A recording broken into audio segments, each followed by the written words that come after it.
Hello, everybody, or whoever's here. Hold on, I don't have the other computer on here, so I'm going to have to do this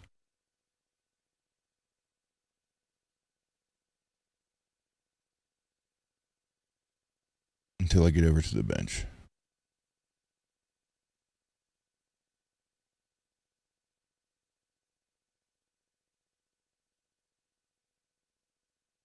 All right, MPN, Mr. Mick, Peggy. Hello, everybody. Oh, wait a minute. So you guys are hearing me about 7 seconds after I actually say it.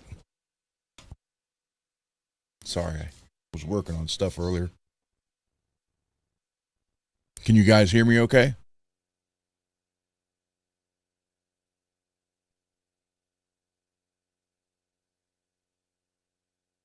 Oh, the urban camo or winter camo, whatever it is.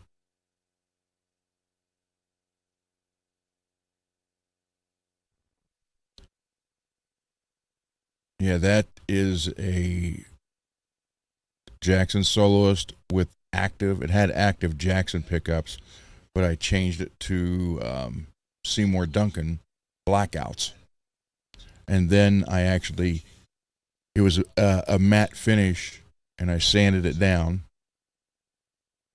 buffed it out, and I didn't like how it turned out, so I added some more clear just to the top of it. Here, I'll show you.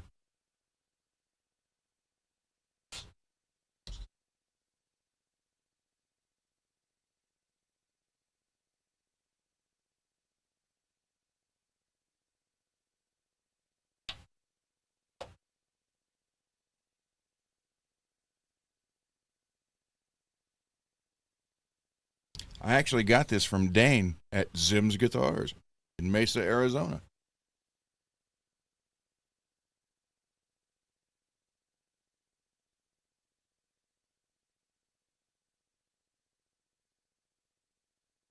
So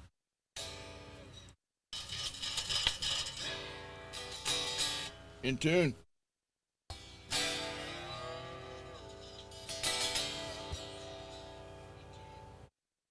So this is a little bit different from. I mean, these are. This isn't the camo on here isn't painted. It's a vinyl covering, so they're all the same except mine. Well, besides the fact that it's glossy, but you see that little black spot right there?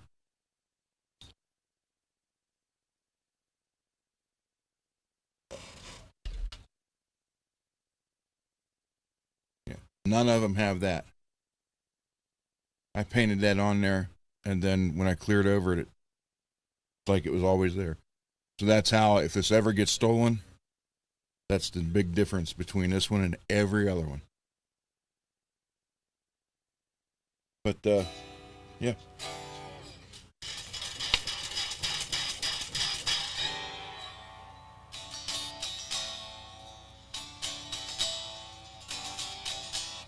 there you go, in tune, ready to go.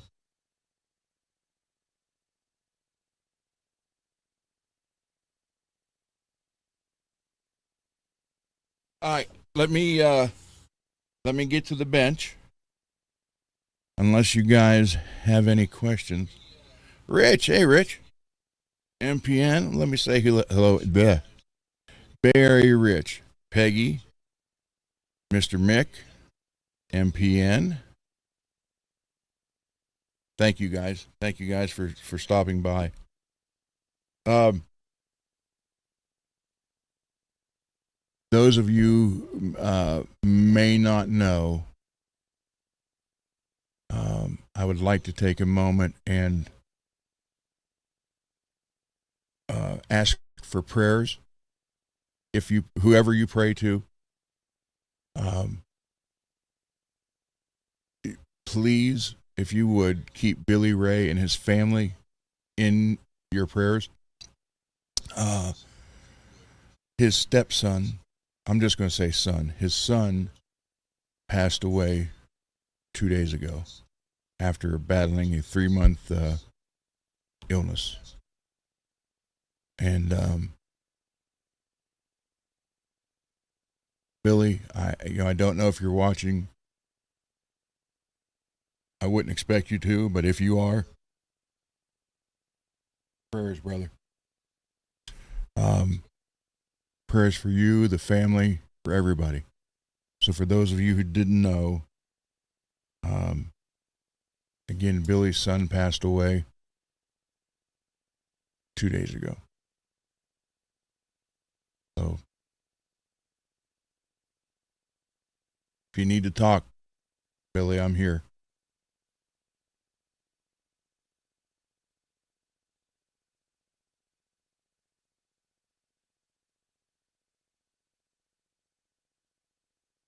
Yeah, it's a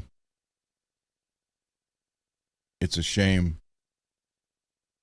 Death sucks, but it's something we all face alone.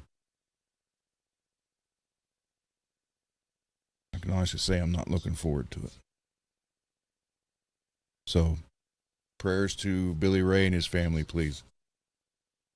Whoever it is you pray to, that's just send some good vibes and prayers Billy's way. Billy's a good channel.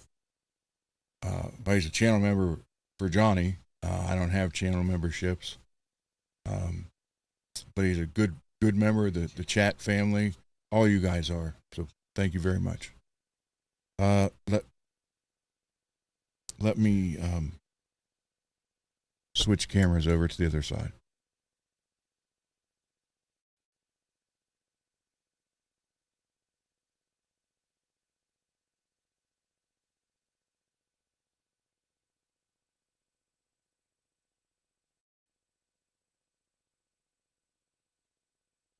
And I'll switch microphones over there. That is the guitar from Billy, and I didn't do that on the bench because of what happened, but I do need to add another shim to the neck, so I figured I'd do that first, and then we'll go from there. But you know, it's just I don't know. It got me a little bit. Billy turned out to be a really good friend, and all right, let me switch microphones, please. Hold on.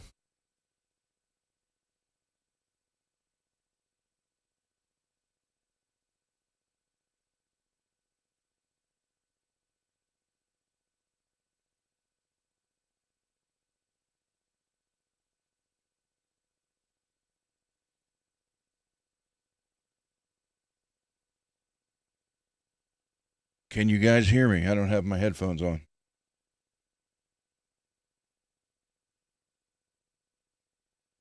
Yep, should be. Turn this down now. Okay.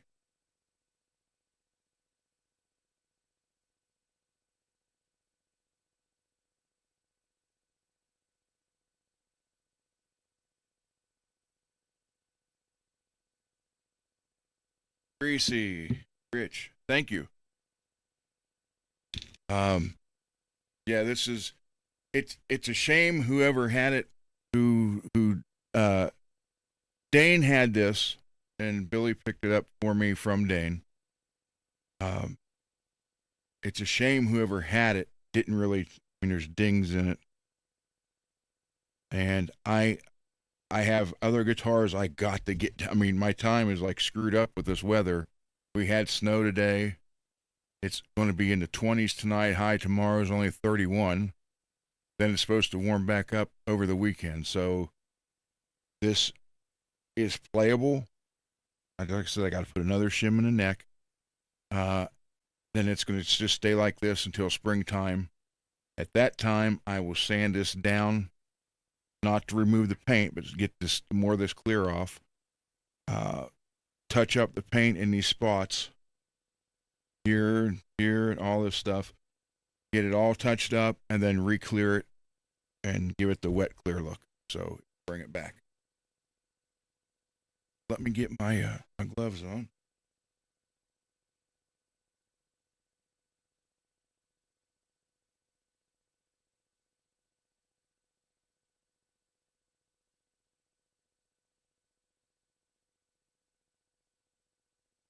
Thank you, Rich. Thank you, Peggy. It is. I literally, and I swear to God, I wanted this particular guitar um, when these first came out. The same configuration, double or humbucker, single, single. Obviously, Floyd. In this, they make the swirl. This was by far the prettiest one. It's actually like a aqua, a blue, and then into purple. I put this little purple under here to see what I think about. I'm not sure yet. But they also make it in a red a swirl, but it's all just a red crimson.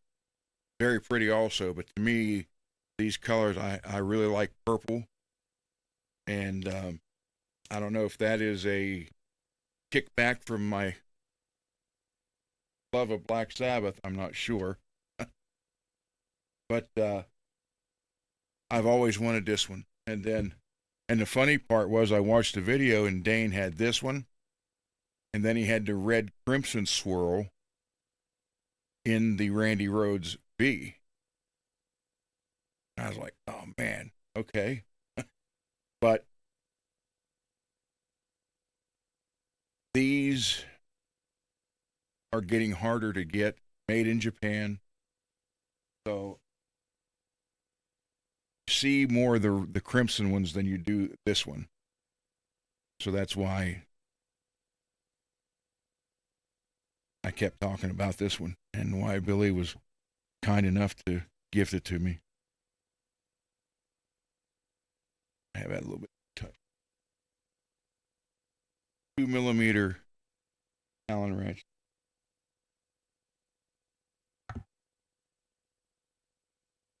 Push-in style.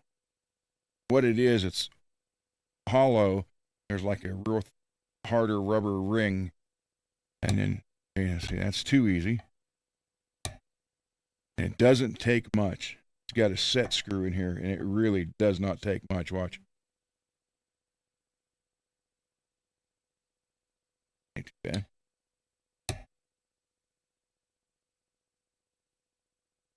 Maybe just a tad bit more.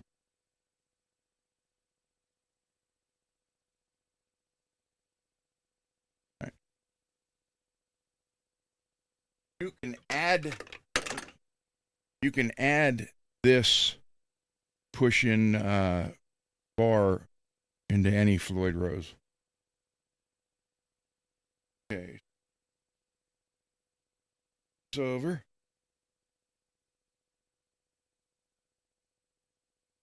I got 3 springs on it for now.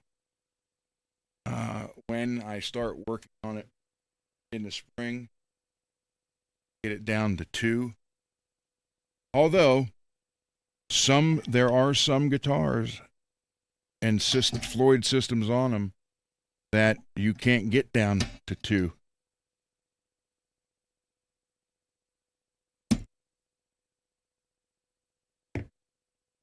Dang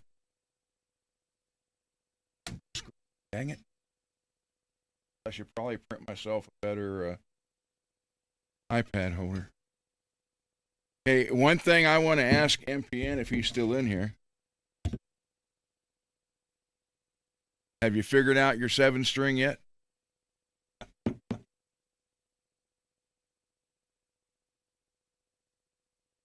Yeah, usually, here's the weird part. Usually it's the back of the guitar that gets beat up. In this case, the back of this is better. There's here, a little dent here, but the back of this has less marks on it than the front. So, oh, you're not so fast. MPN received that 7-string Ibanez the other day. Apparently, he's never played one before, and I never really screwed with 7 strings either. So it was kind of new to me, and really new to him. And I keep asking him every day if he figured out how to play it yet.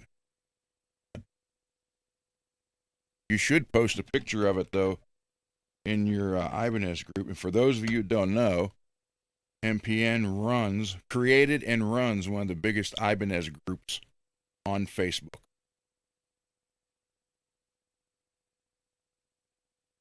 I am a member, even though I know I don't have an Ibanez anymore. But I will get one eventually. Well, no, I take that back. I do have an Ibanez bass. I have an Ibanez 4-string bass, active electronics. So I do have an Ibanez.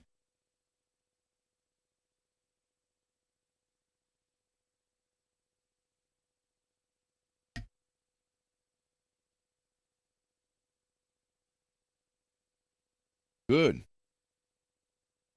That's good, man. Doing, do groups like that. That's great.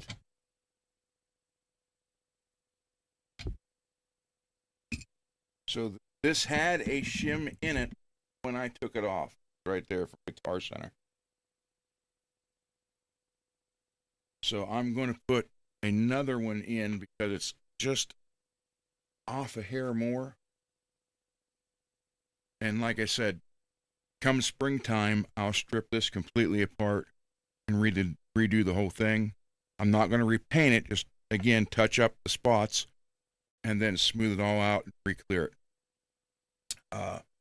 But I am going to tear into everything else. I am going to replace the pots. I'm going to replace the switch. I did put a Pure Tone. Pure Tone is by far the best input jack you can put in a guitar. I did put a Pure Tone in it though. That's usually like the first thing I do. Do all of them. Except I've ran out. So I have to get some more. Make this one the same size. Pretty close to it.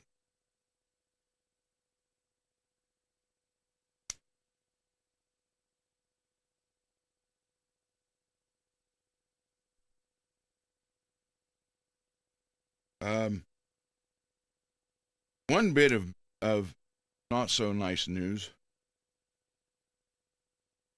My wife had that interview last week for that law firm. And she was in the running all this time. And then at the last minute, they had someone come in.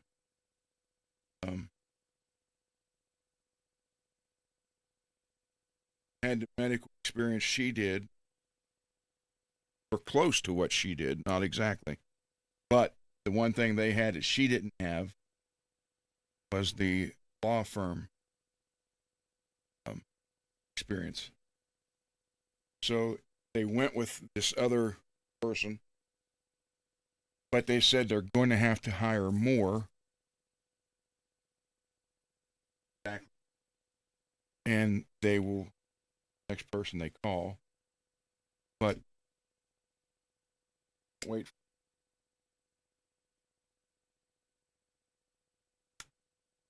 So the like crazy kept record life. She's the one who got the whole thing going. Then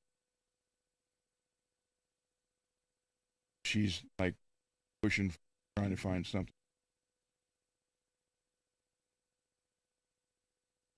So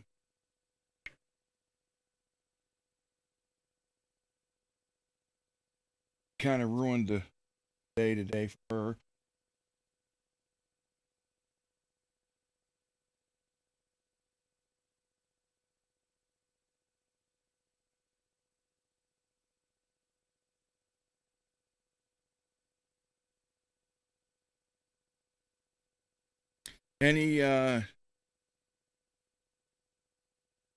Anytime I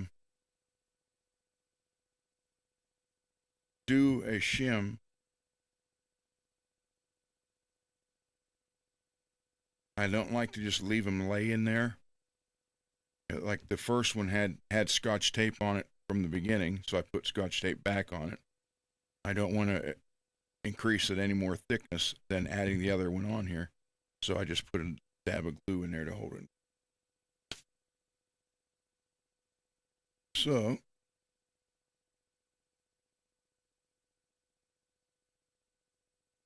yeah, this is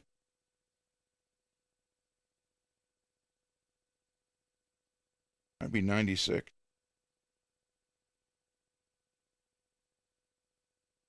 Somebody had been in here before. It's almost like glue right in there. Matter of fact, I should take.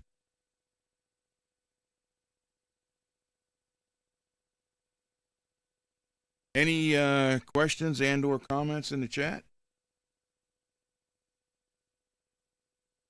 Rich, I'm glad you survived that hurricane, or well, not hurricane. What do they call them on the other side? My mind just went blank.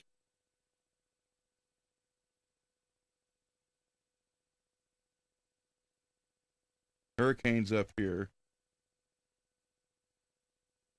Typhoon, right? Yeah, okay. Well, I'm glad you survived that. And, and like I said the other day on Johnny's show, thank you so much.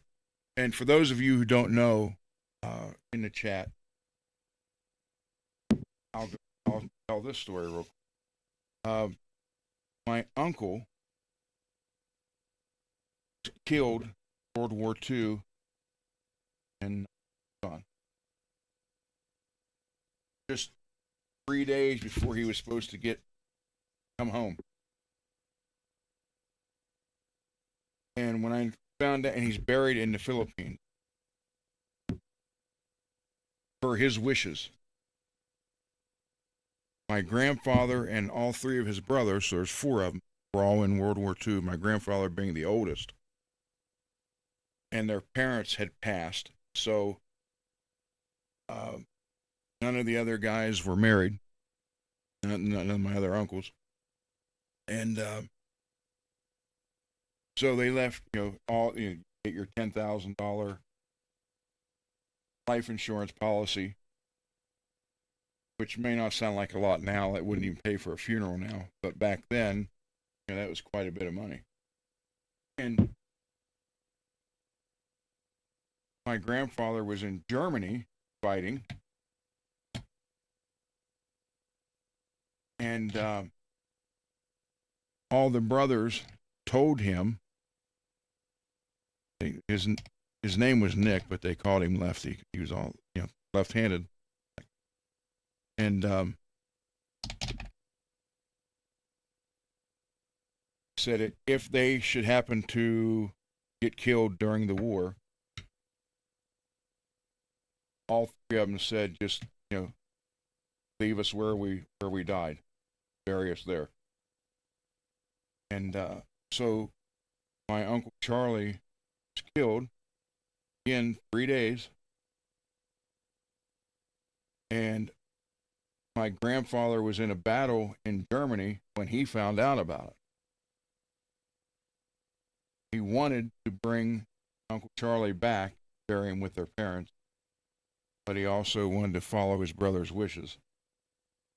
So he left Uncle Charlie over there. He's buried in a cemetery that Rich and his wife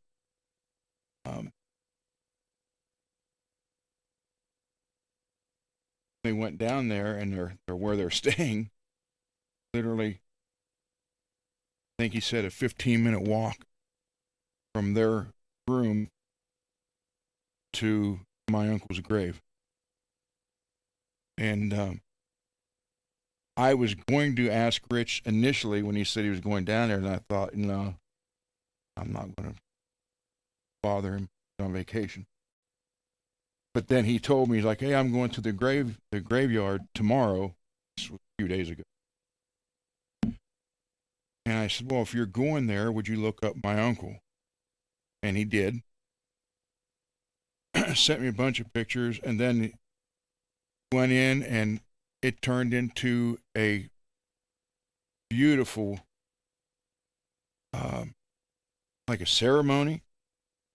They cleaned my uncle's gravestone off, his cross, and then I think Rich said it best. They put like a mud pack over the engraving so you could see it better.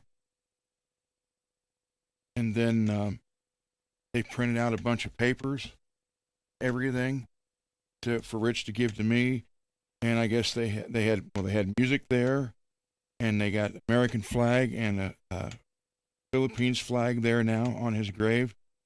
Turned into a big event.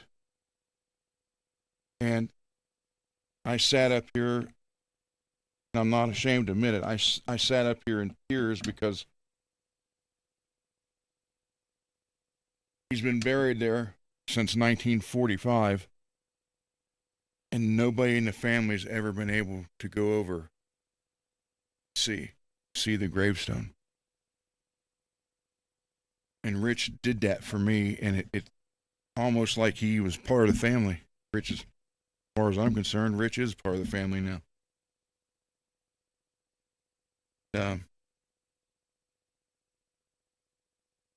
So he's got a bunch of stuff they gave him to send to me about information about it, and I'm going to share my uncle's story with them.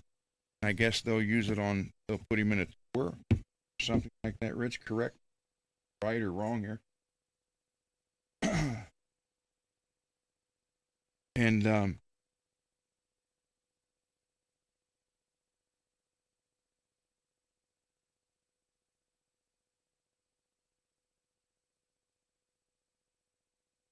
when these aren't cut very far in the back, can't always do this.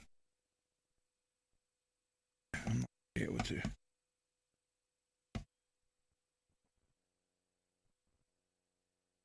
Almost, so close.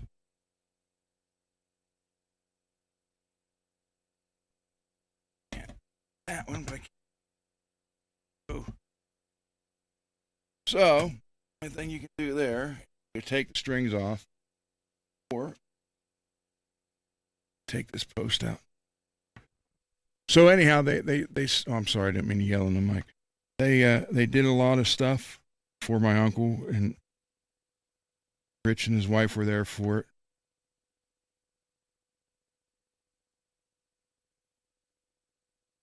And Rich sent a couple videos, a lot of photos, and I thank him. I can never, and the funny part about it, I sent Rich the letter. You talk about stuff feeling weird or being weird.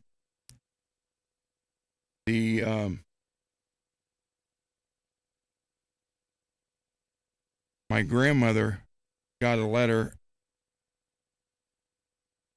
after my uncle had died because it got returned, and then from San Francisco it was found and sent to her, and it was written by my Uncle Charlie on February 22nd. I sent Rich photos of this letter. So the day, less than 24 hours before he died, in the very first line, my Nona's name was Edith. He's like, Edith, and this is pretty close to the first line. I have an uncanny feeling to write to you today for some reason. That's the very first line of the letter. Rich can attest to that. He's got a photo of it. That's the first thing he said. And then less than 24 hours later, he was killed. So tell me that there's not something out there that's a little different.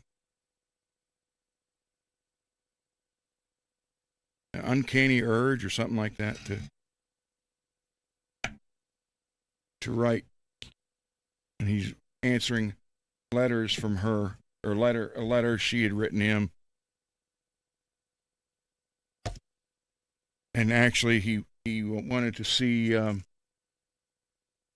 My dad was born in 42, so this was right before my dad's birthday was the 27th of February.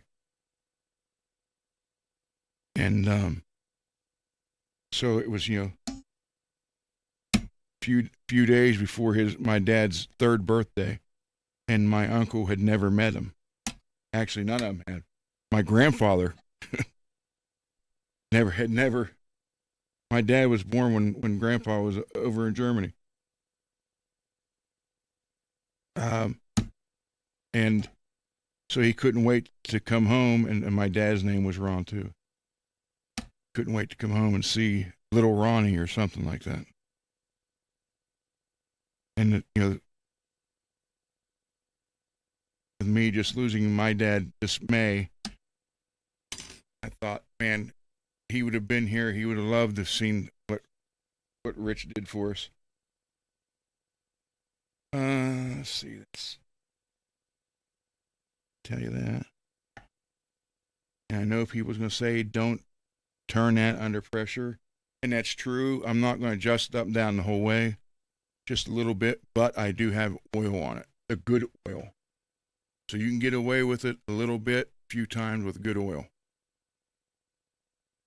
Never attempt it dry. So if should be still in tune.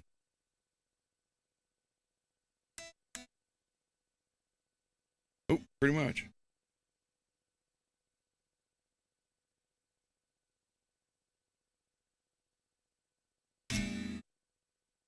With the tremolo off.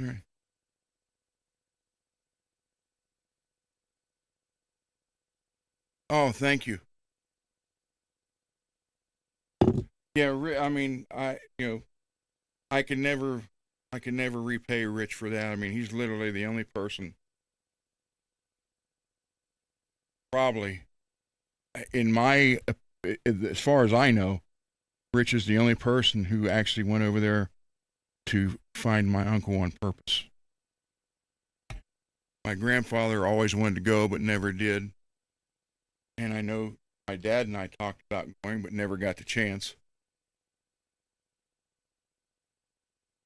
So with my grandfather gone and my dad gone,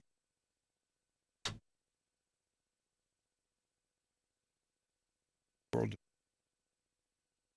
Thank you, Rich.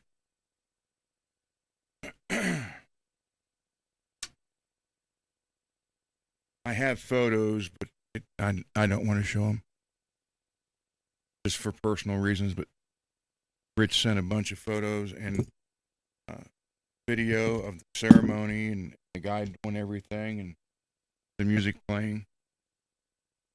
I'll show you the paperwork and stuff when it gets back, or when I get it, when Rich gets back here to the States and sends it to me. Okay, so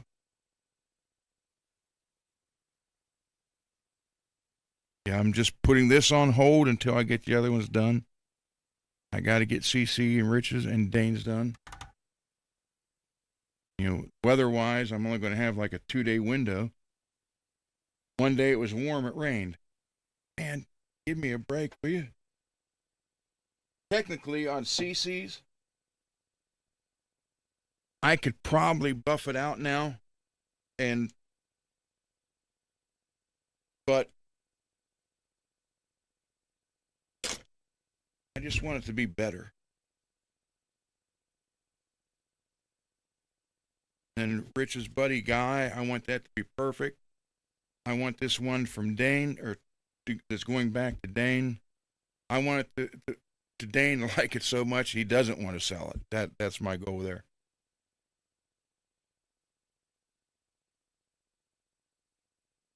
Let's see. What did I just do with?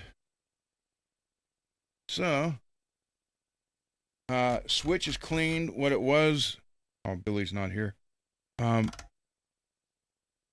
When Billy got this from Dane, he took it home and plugged it in, and this pot was loose, and the switch, these two pickups didn't work. What it was this needed squeezed back together and retightened, which I did, and then I cleaned both pots, and then I cleaned the switch out. So now everything is working. Although my plan is to, I put the Seymour Duncan dime bucker in here. These are Duncan designed. I want to replace these with Seymour Duncans. And this guitar originally had the black hardware when I got it from Dane. It had a silver Jackson tremolo and these actually, and this particular model didn't have the chrome on it, so I wanted to go all back with black.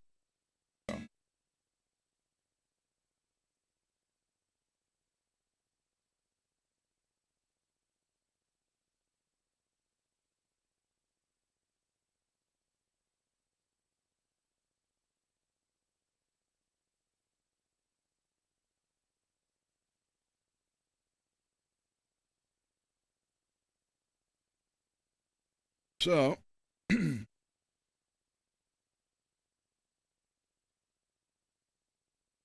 left. Now the battery's about.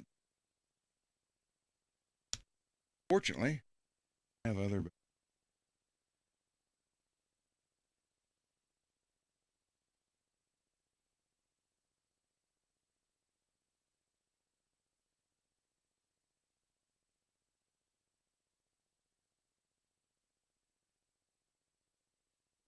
Crap! I forgot. I was gonna send these to Johnny. Set of them at set somewhere. Here is the.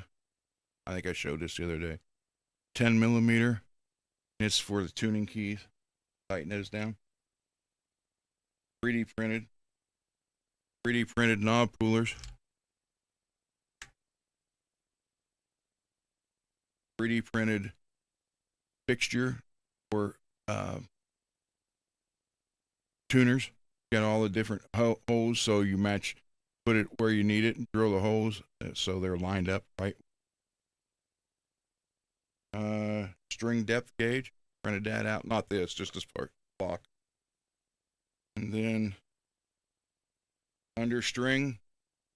Put it under the neck like that. You loosen the strings up. 3 on this side, 3 on that side. Gets the strings off the fretboard so you clean it, whatever work you got to do. Mr. Mick, yours is in the mail. Still here.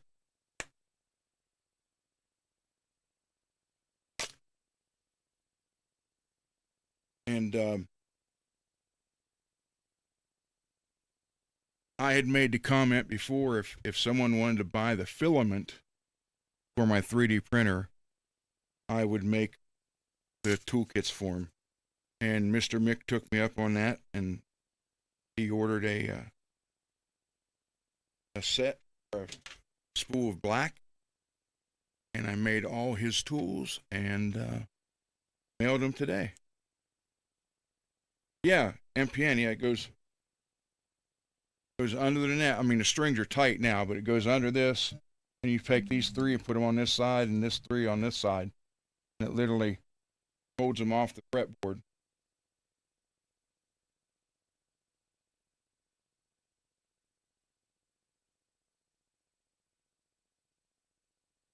Gets everything out of the way for you. Why can't I get this? So Mr. Mick, if you're still here, I sent you an email with your tracking number. It was supposed to be 4 days, which would have been Friday, but they're telling me once I put the tracking number in, it's saying Saturday. Maybe there Friday. If not, Saturday.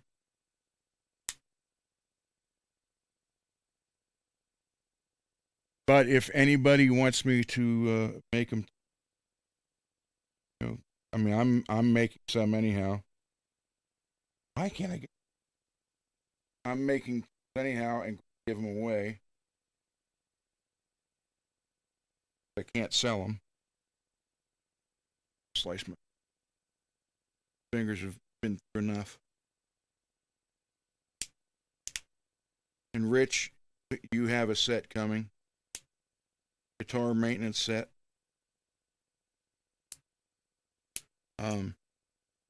Oh, I made these too. If you convert a guitar where you need to put a 9-volt battery in it, you don't want to route into the body and then add the battery box. Made these. You can, in the cavity, just screw them to the side and they'll mount the battery and hold the 9-volt in them.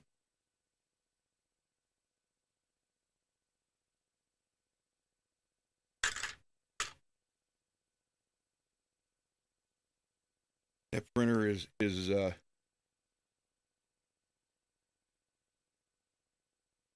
so fun. Stuff you stuff you make with it. And also, Rich, I made a little thank you thing I'll be sending your way too when you guys get home.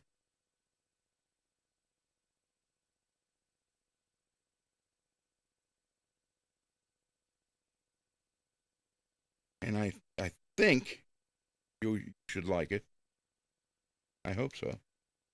So I'll send your maintenance car maintenance toolkit and this little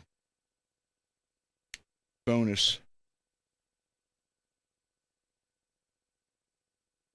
display thing I made for you.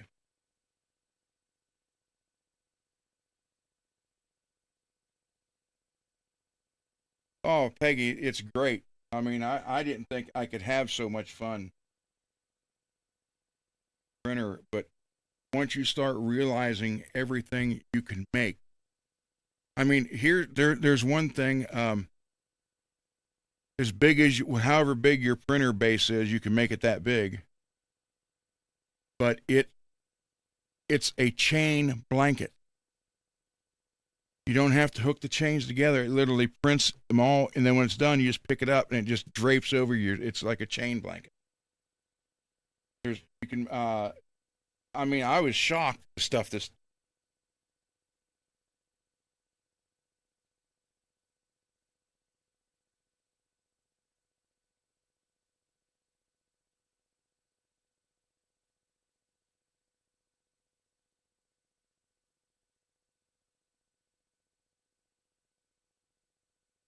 But I do have.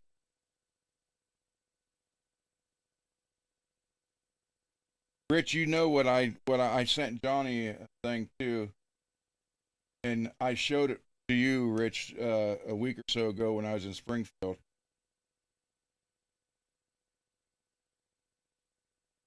I found it in a sale, and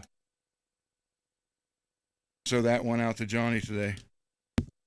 And that was supposed to be there Saturday. Now it says Monday, so everything got delayed a day from what they told me it was going. So, Billy Ray, I don't think you're watching this, but if you do end up turning it on, thank you, man. Thank you, Greasy and MPN, Rich, Torson, and I mean, wow. I I didn't expect all that stuff.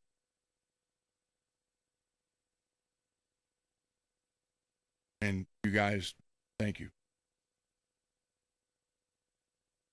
Okay, so that's done for now. Done enough till spring. I gotta shut this off. I thought that shut off. It's a Peterson strobe tuner, the clip-on type, and I have the other one mounted to the wall here. It's the one. It's the Strobo Plus HD. It's about this size. Strobe tuners, and you cannot beat a strobe tuner.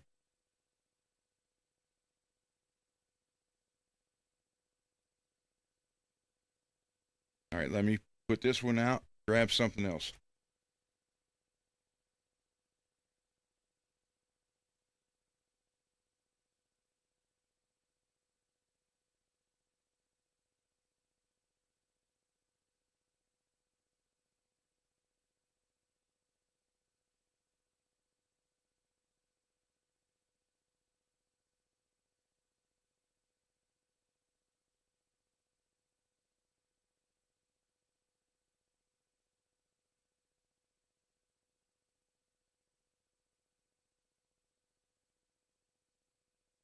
This one a little bit. This is also a Tease guitar.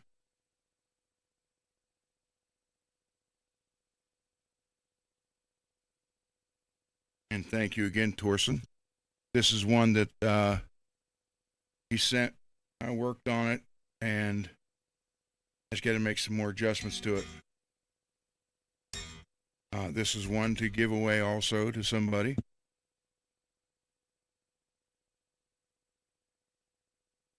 It had, I can show you the tremolos.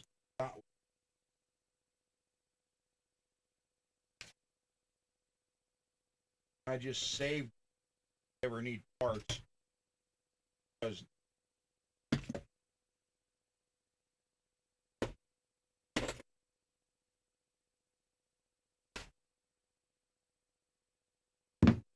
Rich, here's your Vega trim.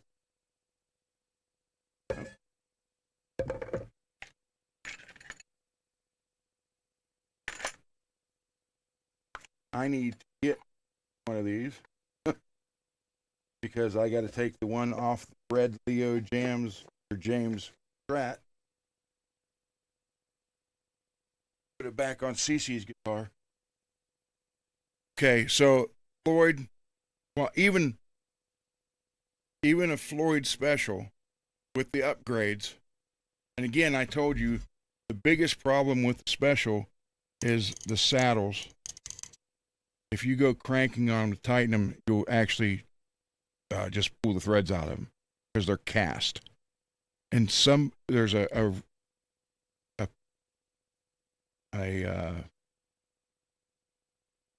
theory that the plate is like this. It's not. The plate is also hardened. If you upgrade the saddles,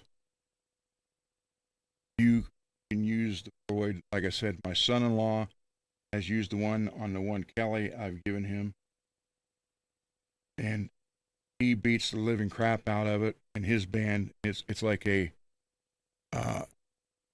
hardcore / punk.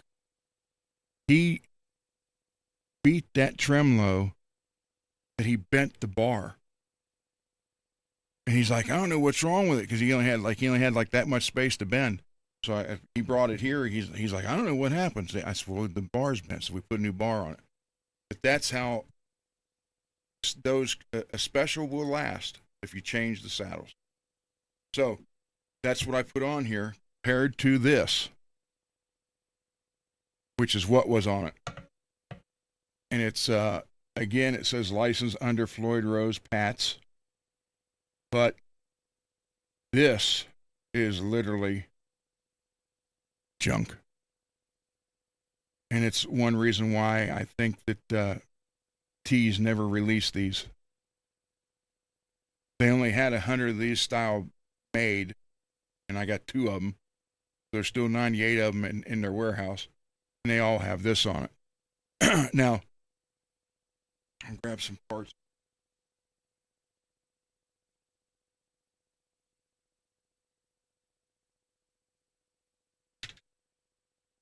These are saddles from a special. Now, what happens is sometimes you'll get a good one that you can tighten, and it'll stay. Every now and then sometimes it depends. But this one is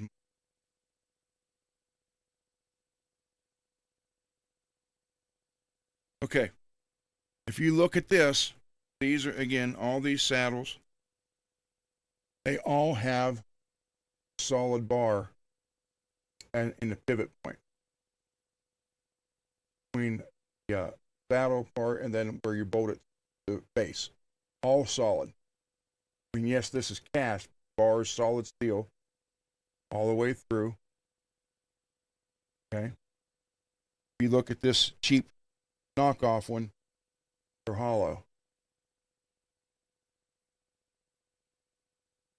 They don't last. I had one. I mean, you can even this is like a masterpiece compared to these ones. But you can tell the difference. Look at the finish between the actual Floyd one, even though it's a special. It's a lot better than the ones on there. And there's basically, and as far as I know, I don't know for sure, but I heard that there's really no regulations over there in China. And so you may get one of these that works and you may not. So I guess there's really no, in their cheap metal, you don't know what's going to be all mixed in it. So every now and then one of these kind of works pretty good. At least enough if you're just a real basic or hardly use it. And then there's ones where you get these and it's like, wow. I mean, you can even see that's not machined right. That one's machined crooked. There's a dent in that one. All the pins are hollow. So you know what? I'm going to prove it. Pretty sure. All right. There it is. The screw broke off in the saddle. I mean, I'm not going to use this. That's why I'm doing this, to show you how flimsy. Oh, wrong one. 2.5 is this one. And what's funny is you'll see guys who have these, which are pretty much junk, and then they'll put stainless steel parts on them. So look, the screw broke.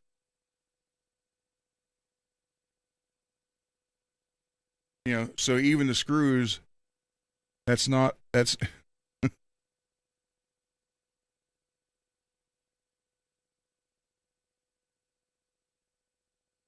so actually, I'm really surprised that the screw broke before the threads pulled out of that. But that's just like a, it's not even a solid hollow.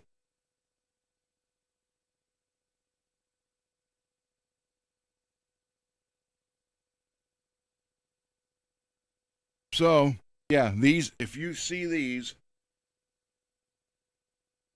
and a dead giveaway is this cut here on an angle. See how the body's even cut?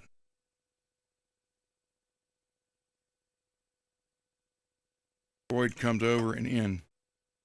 So if you see this kind of tremolo, just stay away from it, please. You'll save yourself a lot of trouble. Let's see, experiment. Let's see if this breaks. Or strips out. Stripped out. Did it break off?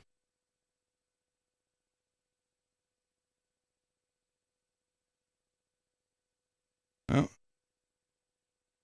Won't come out or in. Just spins. So that shows you the cheap stuff. Luckily, it's got rubber on the handle. I don't even know if that will.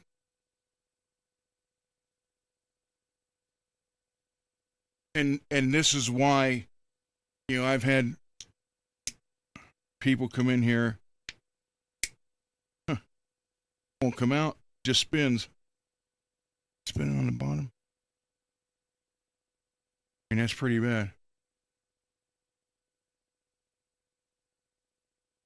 No, that screw broke too. It's not spinning down there, but it's spinning here. But it won't come out either.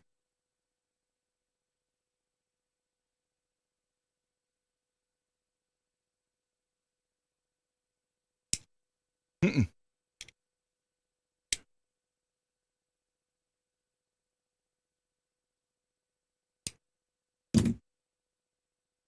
So when you see one like this, stay away from it.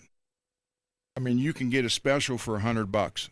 That's 10 times better than this.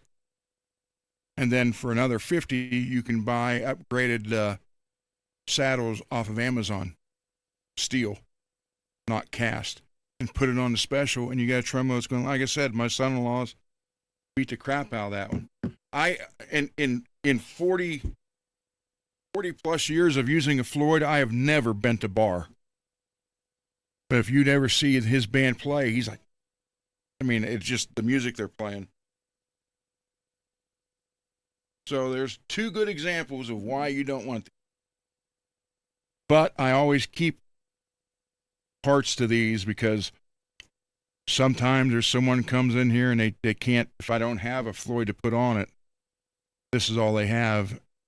I have to have some kind of parts for it.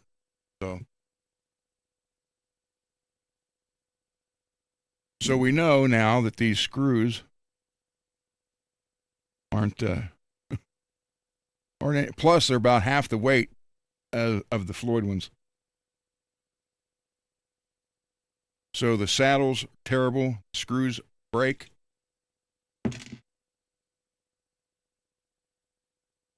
And even when I do take the screws out, I don't even put them back I don't even put them in the tray.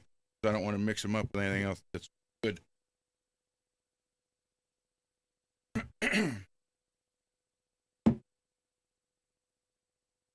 So,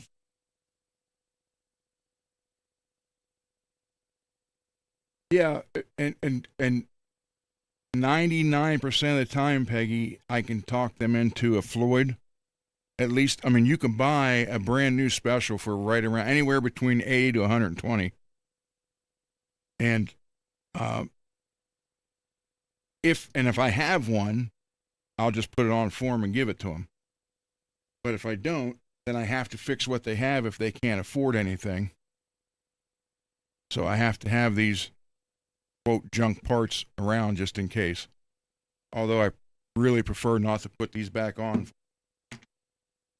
Oh, that's one thing that the Erie Swirl needs, the one that was just on here. The nut on it is really wore on the low E and the D.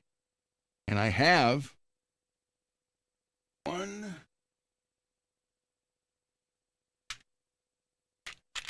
2, 3, 4, 5, 6, 7 Floyd nuts in here, but not one of them's the right one. I have to order the one I needed. It has to be an R3, which a lot of them are R2s, but that's an R3. And I have all R3s, but they're too high.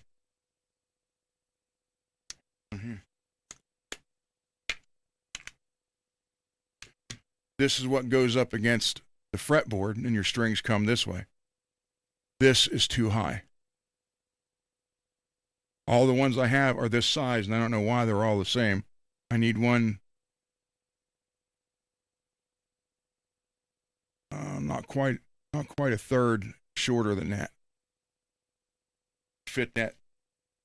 Because that's a made in Japan neck.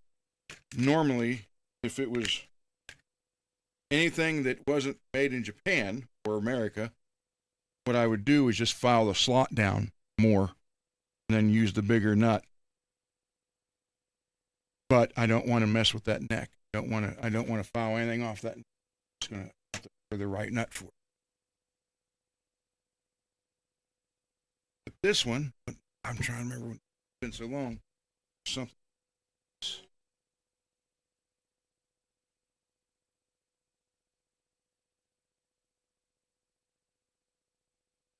Thing was the frets. I'll tell you that right now.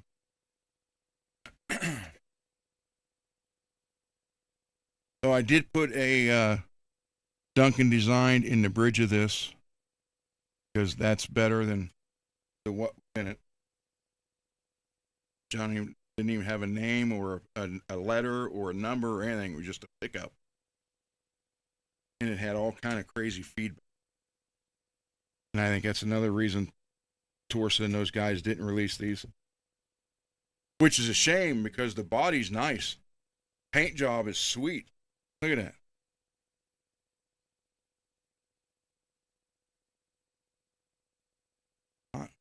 Yeah.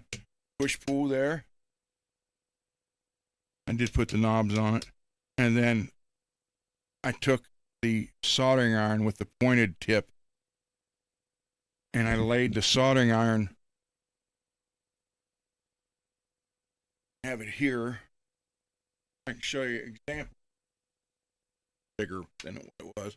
But I had a block that was like 1/4 inch high or 3/5/16, and it just basically, it didn't cover the whole thing. And then what I did was laid this on the ground and just turned it, poked it, turned it, poked it, and I got it. So you grip it a lot better.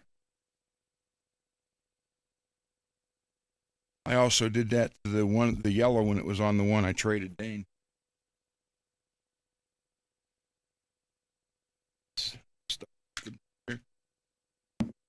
So yeah, if you see the tremolo, no name on it, and it's got those arches, stay away from it. I have this is what really bothers me. Well, it doesn't bother me. It makes me sad. This was the original tremolo off my beloved ESP that I got rid of and kicked myself for. But I still have this. ESP, this was an 87 ESP tremolo. We took it off, put a Floyd on it. Special ordered a Floyd for it. This is a little different. It had caps or plugs. You should put the string in and screw the plug down in it tight. And then there was no adjustment on the back. And then you still did it like this. And I mean, it stayed in tune, but I was just, a Floyd guy, even in 87.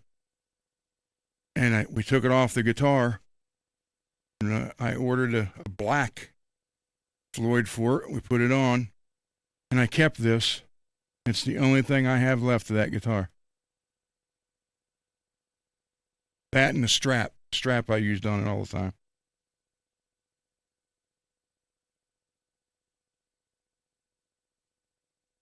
So, ESP, and again, this one says license under patent number, and it gives both patent numbers. That's another difference. If it shows the patent numbers, it's a better product than one that just says under Floyd Rose Pats. And the bar, I mean, the screw-in bar was a little bit different than a Floyd. It kind of like clicked in, and then you had this metal piece here that doesn't come out. Well, I never messed with this that much. I mean, it was like the knife edges are hardly even worn. I got the guitar, ordered the Floyd the same day. It came in 3 days later, so this was only on the guitar for 3 days. It's been sitting in this house since 1987.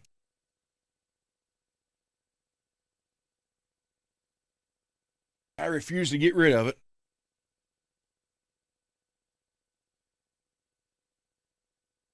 So yeah, this is a pretty guitar. It did have black screws in it. I put the chrome screws to bring it out some. I don't know if I put a pure tone. I'm out of pure tones.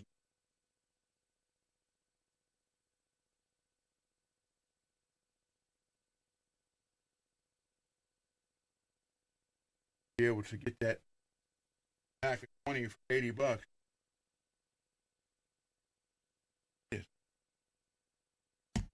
Yep, 2 clicks. Listen, 1, 2. That's the pure tone. It does have a. Usually they all. Oh, this is the other.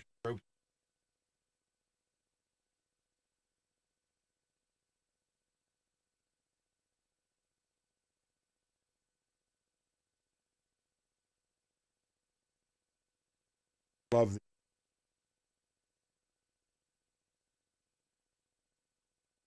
Can't beat. And it's funny. Those of you who know about tuning, when you're a little sharp or flat, it's called sense. And I hate. Ever since I had that, my S is on my. I had to learn how to speak again somewhat. So I tested this against like this one, Snark, the Air, the D'Addario Air one, a Korg, and then again, this one. These two are dead on. This one was off a few cents, and you know it's like just for example, like the E was like maybe minus, even though it said it was in tune. With this, it would be like minus 3 or 4 cents.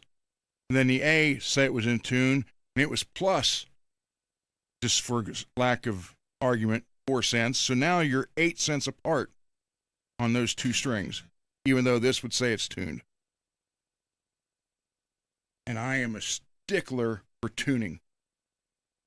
All because the one guy we had in the band, he played like this instead of, and he constantly knocked his guitar out to the point where he would not, he'd get mad and not tune it. And I can't hack that anymore at all.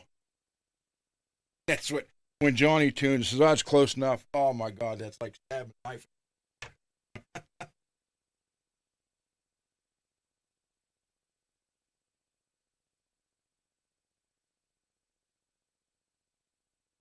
Some of it, though, I think he does.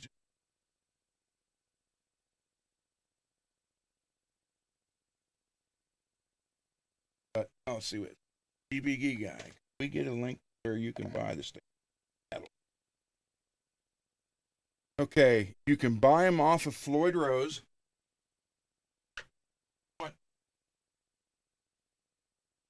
Original Floyd Rose. They're expensive. Original.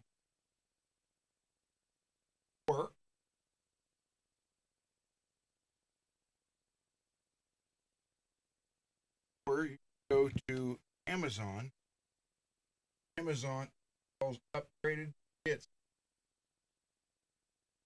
Stainless steel. I think around $55. Let me look.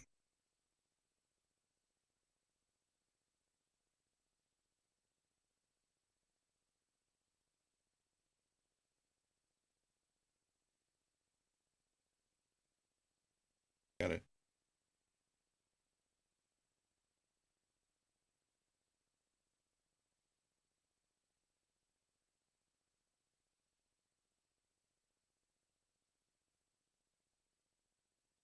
Let me look here on Amazon real quick.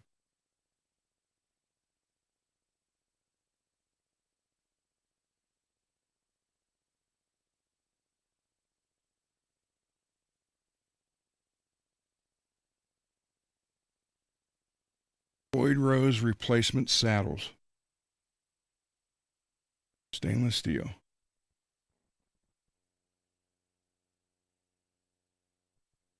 Right here.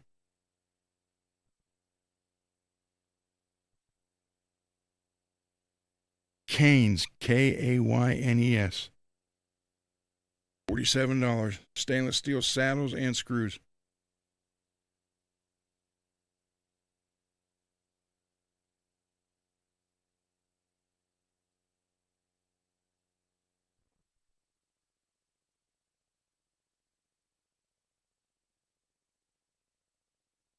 Above the special, you'll see people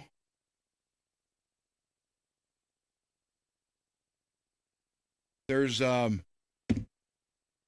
1000, which you'll hear a lot of people say, oh, that 1000 is no good. Well, my son Cole, founding member, lead guitarist for Faith and Failure, has been using a Schecter C1 that he got new in 2011 or 2012.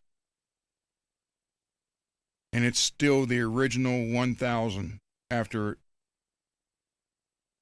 hours of recording and endless shows. And it's still, the only thing I ever had to do with it was one of the blocks inside the saddle after 10 years finally cracked, and it took me 45 minutes to get it out. And I think I put stainless like these in it for him, just so it wouldn't rust and crack. So a 1000 you can get used on Reverb anywhere from $100 to $200. New one, it used to be they didn't sell 1000s, now they do. And I think they're right around the 200 or 220 mark. But then again, you can go to like StewMac, and they sell the Floyd originals. Well, I haven't checked lately. Last time I looked, it was like 260.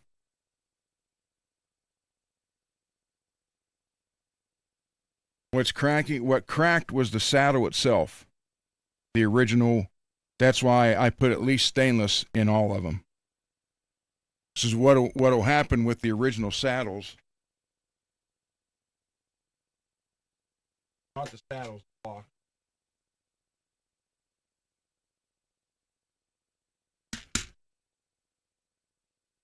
Here's a good war one right here. Oh, where'd it go?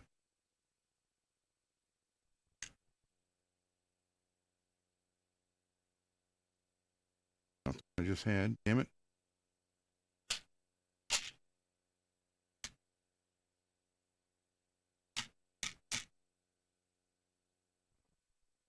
Okay, what'll happen if you look real close? I don't know how well that camera's gonna pick it up. You'll see that in there, that line. That's from it impression in pushing up against the string, holding the string in place.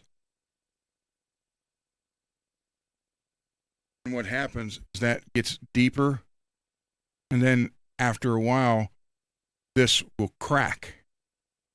You'll see a crack right down the line with the string. So if you have one that you got, if you don't change these ever, you have one, you got it tuned, it keeps going out of tune, and the saddle's good, chances are it's wore really good in there, or it's cracking and letting the string slip. Well, Cole's had rusted and cracked. It was wedged in there. I couldn't even get the string out took probably 10 minutes to get the string out and 45 to get the whole damn thing out of it. And then I put stainless ones in it. So, and I have these are ones out of the specials, and there's a lot of new ones in here, like that one. A lot of new ones in there. Here's the German ones. I keep them separated. And here's a good thing, a good way to tell too. The good ones are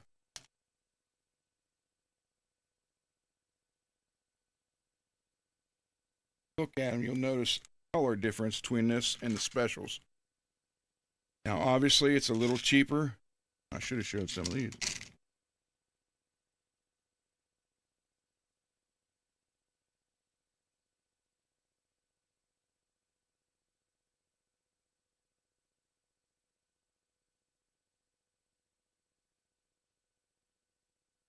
Hold on.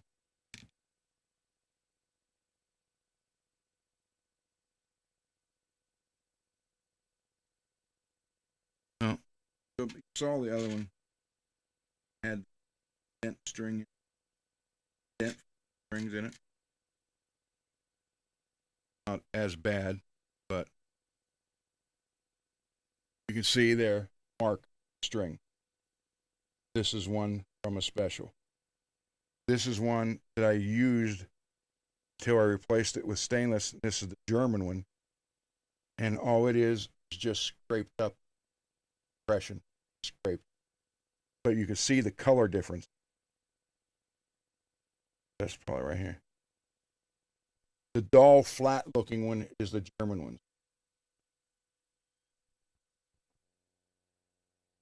They are a stronger steel. Now here's the catch. The German ones are by far the better ones. That's why I keep them separated. Special ones were in here. And I'm sure as well. So you'll see they'll look like they're painted black or powder coated. These ones, yeah, here's a good example here. Matter of fact, you look at, they all have the impression, the hole in them for the locking screw to go in. But if you look at this one, where the screw goes in, the tip of it, you can see it bulging the sides out.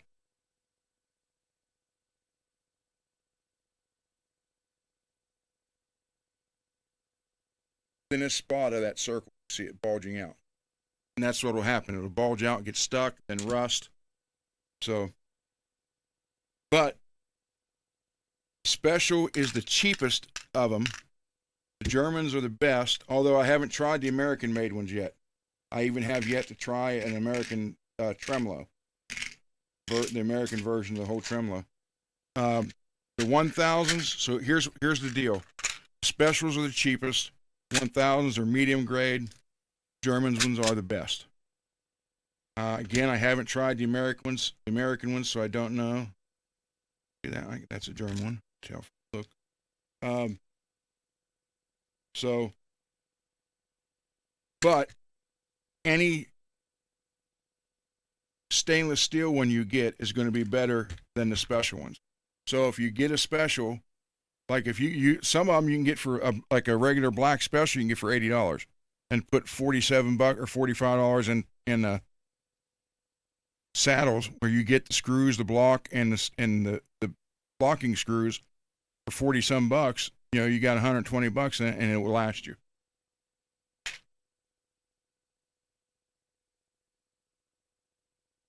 I mean, unless you're Eddie or Dime. Like I said, my son-in-law beat the crap out of that one, and it's still there. Bad enough to where he bent the tremolo arm. Have some. These are from Torsen. 2 new back plates for these.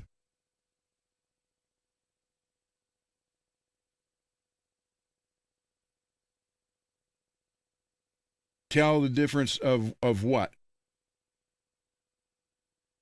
I mean, the special will always be on the side. It'll say Floyd Rose Special, or you'll see some that say Floyd Rose Pro or Floyd Rose Original. You know, original is basically the German one. The Pro is the Pro design is a lot like this. Is what was on that Jackson, that Erie Death Swirl Jackson when Billy sent it.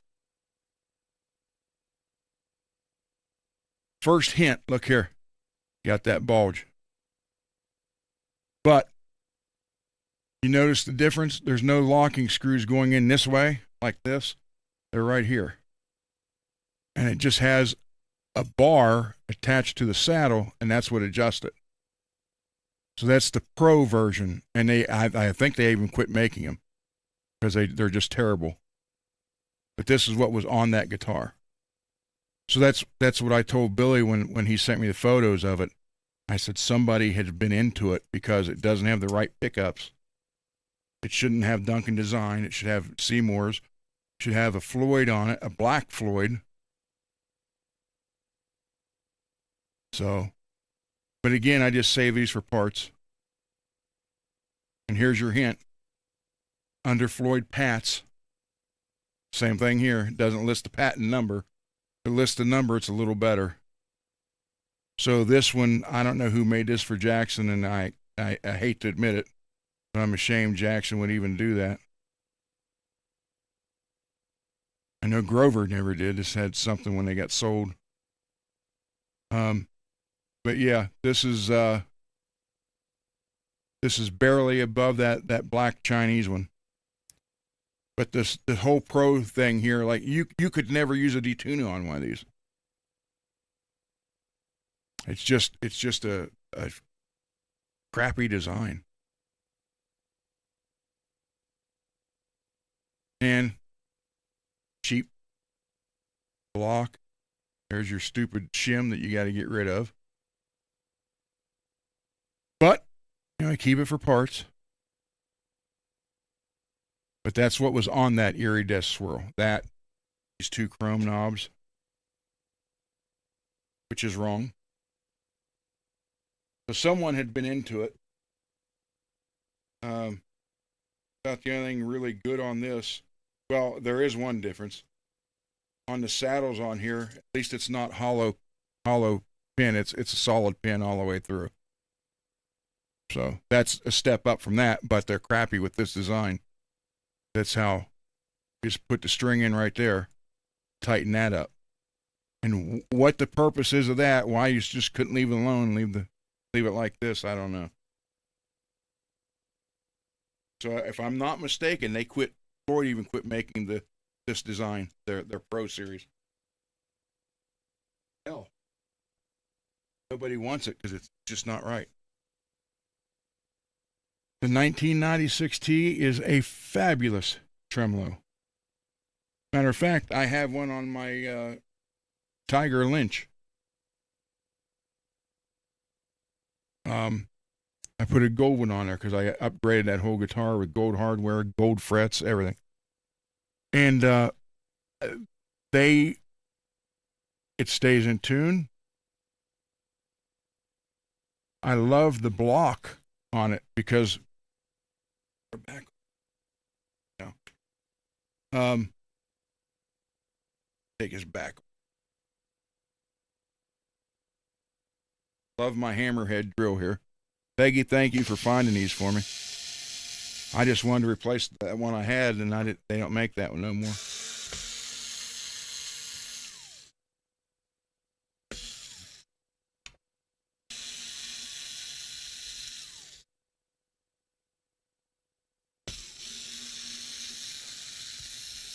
Yeah, I would like to get the other 98 of these from Tees and be able to fix them up. And with the other two, it'd make 100 people very happy that can't afford a guitar. Okay, so if you look in here, this is, I mean, obviously that's not an actual, well, that's the cheaper Floyd version.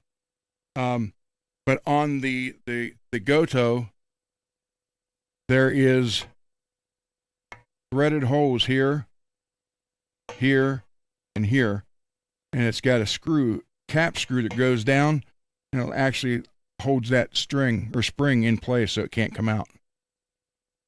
There's 3 of them out of 5. There's 3 spots, which are usually the main 3 people use. And it's just a spring or a screw that goes down. I mean, actually, you could probably drill and tap this yourself. Make one if you want, but they do it on there already. Plus, it's a nice size brass block. So I have nothing against the Gotos. Nothing against them. I like them. Like I said, I even have one. So that ought to tell you something, because I am a Floyd guy. And I tell you, I had never had one prior to that, and it's a gold one. The only complaint I have about it,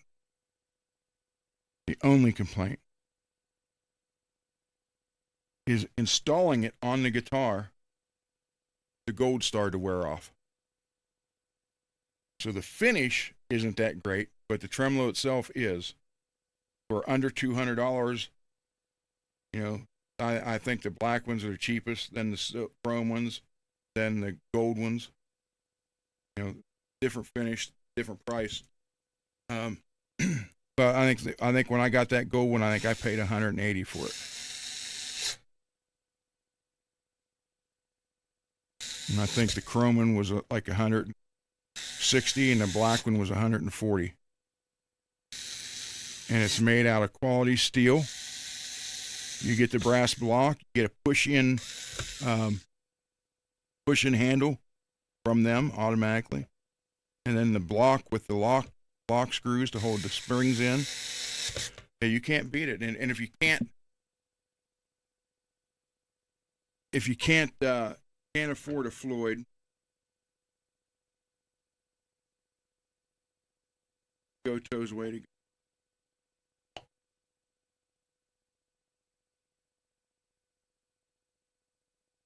But the only reason I bought one, absolutely honest with you, is they wanted almost $400 for a gold Floyd. I didn't have that kind of money. I had the whole guitar done in gold, no tremolo on it. And I found that one. I bought it. I was pleasantly surprised on the guitar, and I still use it. I've had people say, "Oh, they're better than Floyd," you know, whatever. But like I said, I've been with Floyd, using Floyd since they started, a little over 40 years, and it's just bred into me. So I'll always be a Floyd guy. Although I will say with the Vega trim, if you don't want to route the body out, which I don't want to route out that red Leo James body, I have CC's Vega trim on it right now, and I got to get that guitar back to him. So when I do that, I got to get one for that because I don't want that guitar. Because Rich, thank you again, Rich. I have an actual Fender neck on it, tuners, and then from Mr. Mick, I have an actual Fender, white Fender pickguard with white Fender pickups in it. So the only thing that's not Fender on it is the body. And I don't want to just let it sit without anything. So I'm going to have to pick up Vega trim for it. Any other question? This is that.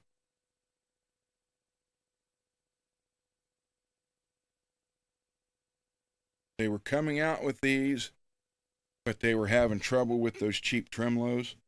When you got to keep the cost down somewhere, you put good money in the wood and in the neck. You got to get it that down, you got to go somewhere. So they went with those cheap Chinese things, and the nut and the tremolo like made out of pot metal. And you talked about stripping out, the nut stripped out like crazy. So they had 100 of them made, and Torsen sent me 2 of them. So as far as I know, he still has the other 98. So this is not the ST Pro. It's the SS1 edition, which I don't think they ever did release. But Ford goes in it just fine. And, upgrade to Floyd, put a pure tone in it, upgrade to pickups. It already comes with a push-pull pot. And it's got the big pots in it, or the big potentiometers in it. Switch is nice and tight. Necks are pretty good. No sprout. I mean, that's rubber gloves right there. It's not sticking anywhere.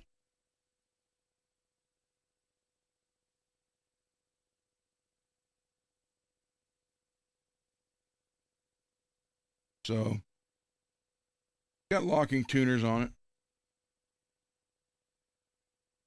Yeah, Torsen sent me a couple of them, and they're for me to fix up, give out to someone who can't afford anything. So, and again, donations from everybody, from all you guys, tremolos, pickups, pick guards, necks, everything is keeping this rolling. And as Ronnie James Dio would say, you're all the biggest stars in the world. But yeah, he's told me they had 100 of these, and they couldn't. Tremolos junk, the locking nut junk, but the guitar itself is good. So if you want to upgrade it, bodies are excellent.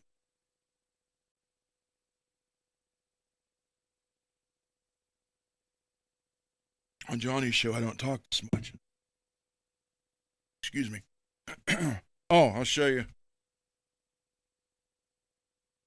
some of the tools I 3D printed. Some wacky colors, but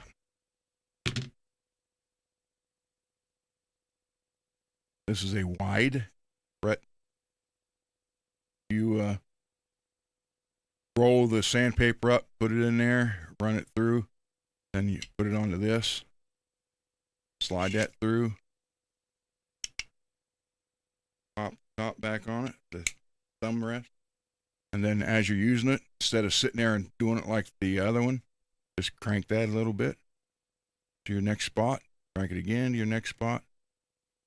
Do the whole thing. This one's wide. There's medium. There's extra wide. Here's the printed tuners, or tuner for drill or 1/4 inch. You use it in the 1/4 inch drive or a drill. This is not actual size.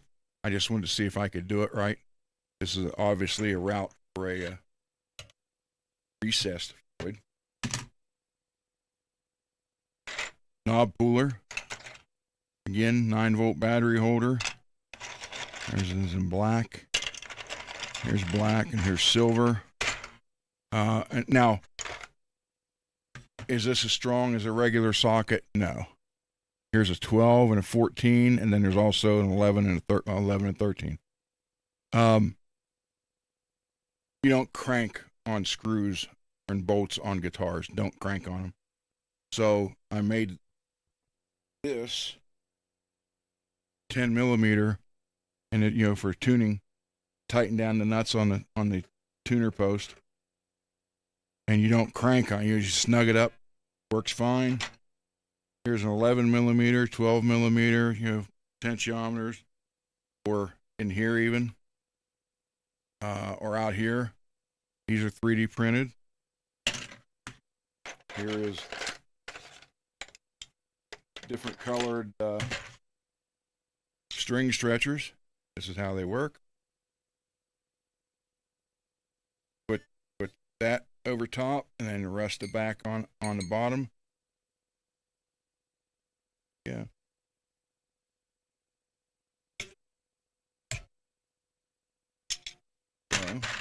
And then here I made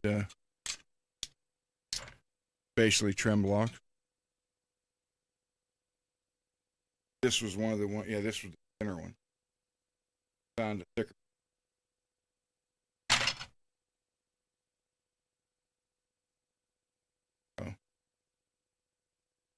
But I'm making these. These are just the color filaments I picked up. There's green. This one is a wide foot. Oh, here's a. You're changing tuners. This fits down in the hole, and then here's your drill guide. It's universal for the most tuners, so you can put it in there and drill where they need to be to put them in. That's 3D printed. So I'm making all this stuff. I'm going to make a whole set in blue, the green, the red, the lavender, and black and silver, and colors.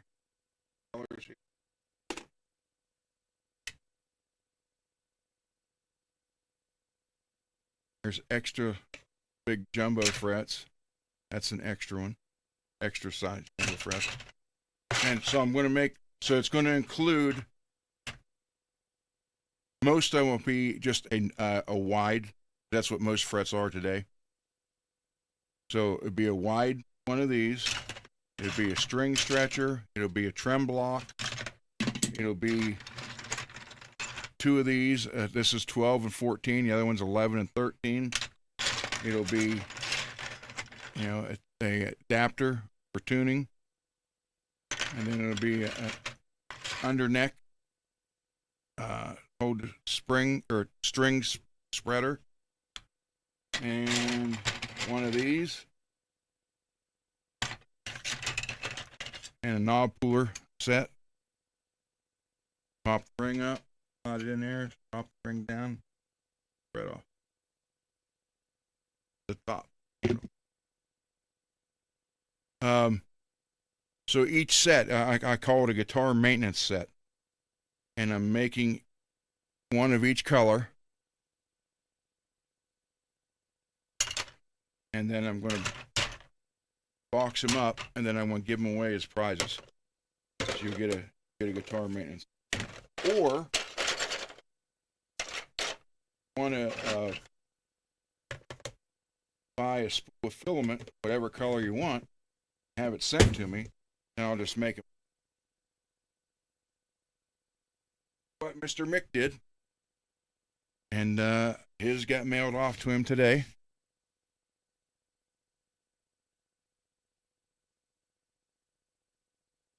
Oh, I found out why I was having trouble with the Hollow Flash Saturday.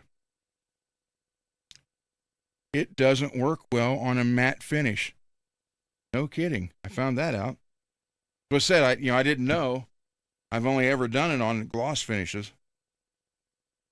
So the fact that I got it to stick on as much as I did, it was pretty much impossible from everything I heard and read. So that's good. My clamp here on that, press the frets down, 3D printed that too. So,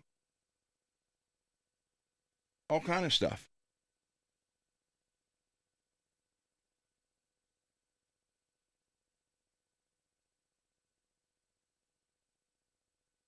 Well, I mean, it's what it is, Peggy. I can't, it's not going to stick any more to it, and it is on there, so it's not going to come off. Like it's not going to just peel off. It's just they just said it's very hard to do if you can do it at all. Well, I got it on there, so it is what it is. Just had I known that, I would have sprayed just the top of it with some clear and went over top the clear, but I didn't know that. I showed the pictures to a few people, and they're like, damn, I can't believe you even got that much of stick on it. I said, well, I was applying the pressure. Oh, and I 3D printed some solder holders. Check this out. Take a picture or photo. I had white in the machine at the time, so I made them white.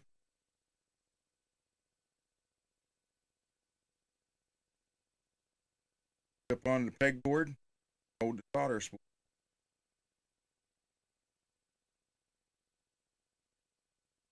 And just so you guys know, I'm not kidding. A lot of guys on their workbenches have women in bikinis or half naked women on their workbenches. Well, I love my wife too much to do that. But I did tell her I am hanging up MJ because she is the best pickup maker in the world. I love Marzios and I love MJ. She's my pinup girl here, bench.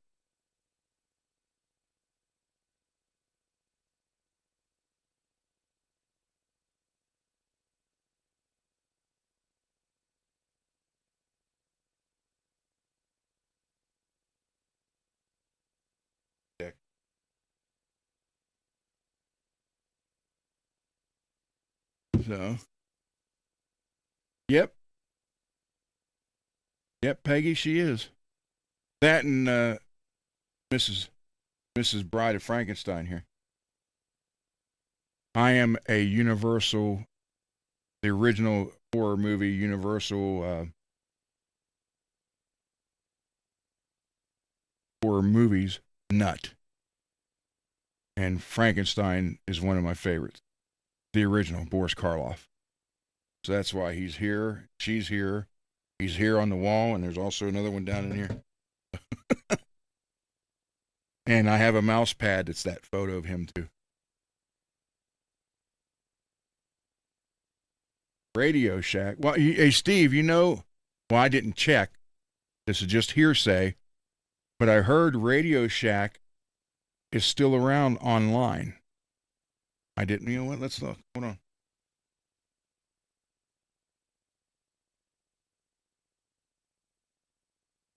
Radio Shack. Wow. Free shipping on orders over $40. RadioShack.com. There you go.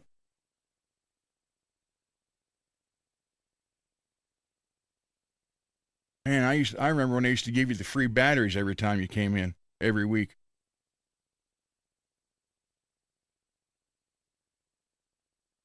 Yeah.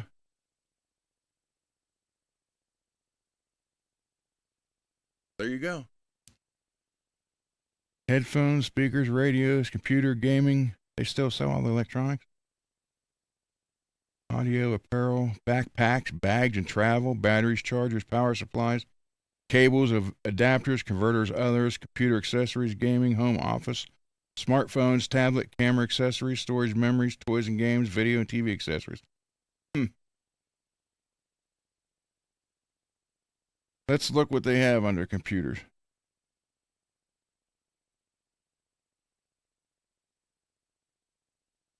Computer accessories. I had the no computer stop. She thought I'm talking to. No computers, just gaming stuff. I used to have the original Pong from the Tandy Company. So yeah, Radio Shack is still around. Virtually.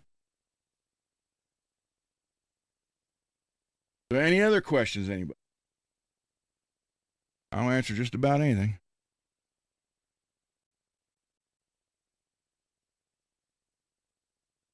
If I can't, I'll tell you I can't. If I don't know, I'll tell you I don't know, and we'll find the answer together. Oh, these back, well, like, oh, there's a piece in there. I bought these at Hobby Lobby, believe it or not.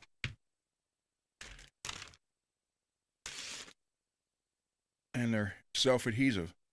I got all these different colors. So when I do custom guitar, instead of this typical black that's always under those, I kind of go with a color somewhat to match.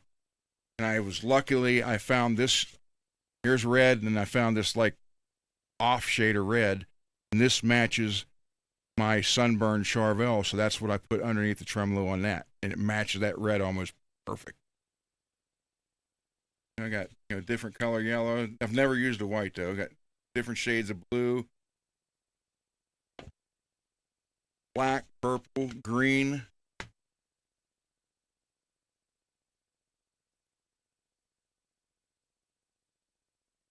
Bought this whole bag for like $7. I just cut them out that shape, peel the old ones out, peel the back off, and stick them on there. Michael, what's happening, Michael B?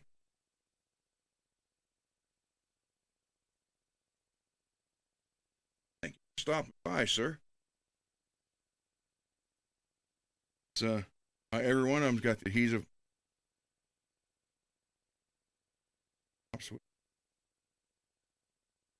They all got the adhesive back. Just peel it off, stick it on there. Light gray, 2 different shades of yellow.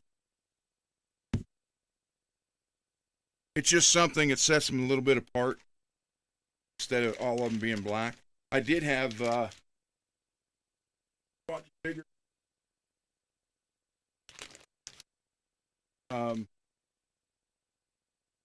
Like on the Blue Crackle. Thank you, Barry Rich. On the Blue Crackle, I put a silver, like a silver sparkle under that one and under the red Mercury back here. Show you the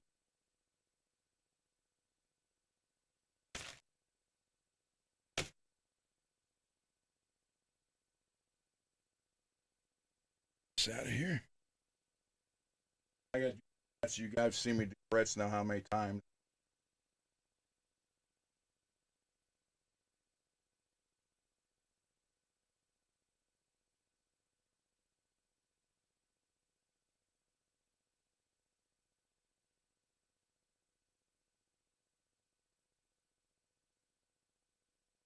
I put the silver sparkle under here, I can see. And the same thing on the red Mercury. Night, Steve. Thanks for stopping by, man. So I put the silver, sparkle on this one and on the Red Mercury because, you know, they see the silver a lot. Oh, and I also don't like the fact that you can burn the holes near. You don't like that feel on your fingers. I found on Reverb, or not Reverb, I'm sorry, Amazon. I'm always looking.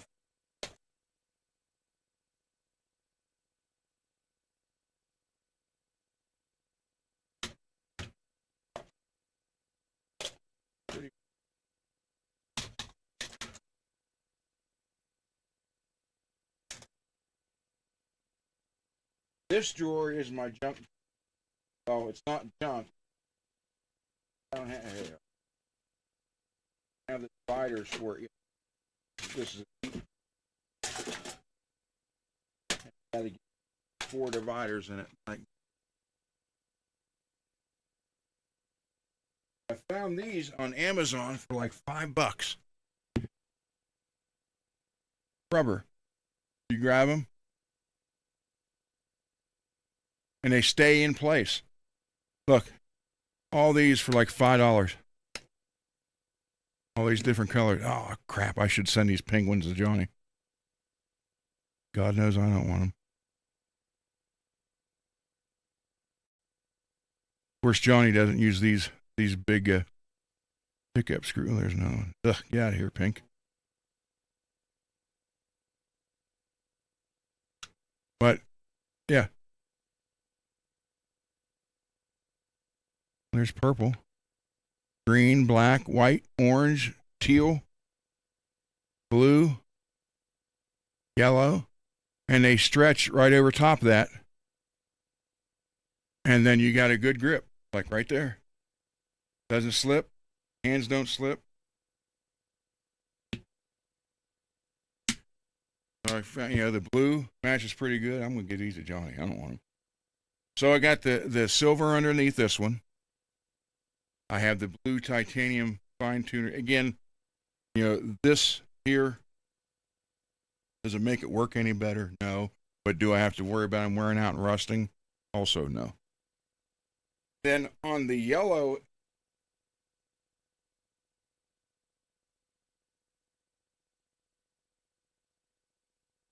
I found one of those pads in that gold sparkle.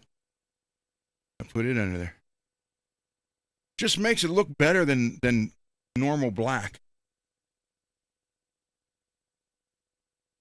Yeah, I don't want 5 of them. I think there was 5 of every color. Like $5 or $6 for that whole. It was a box. So if we put the gold underneath there, gold here, gold blocks, gold screws, gold nuts up there. And I could not find gold in here for this, but now I can make them on the 3D printer. And I bought a small spool of gold. I'm going to print those out. And I did find top part. Top washer goes around. That will all have the gold on it.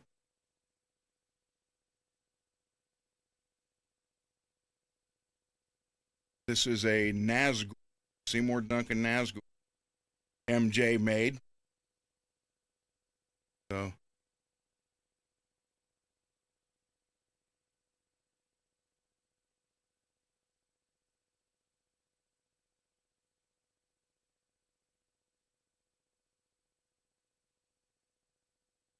yeah, I know Johnny says he doesn't care what his guitars look like, and that's fine. I get that. I get it. Believe me, I get it. All right, Rich, thank you for stopping by, and thank you for everything, and stay safe. Yeah, you know, he's like, he doesn't care what they look like as long as they play and sound good, and I get that. That's fine. That's just not my style. You know, there's nothing wrong with that. Nothing wrong with that at all. I just like them to look nice. Set them out apart from other ones.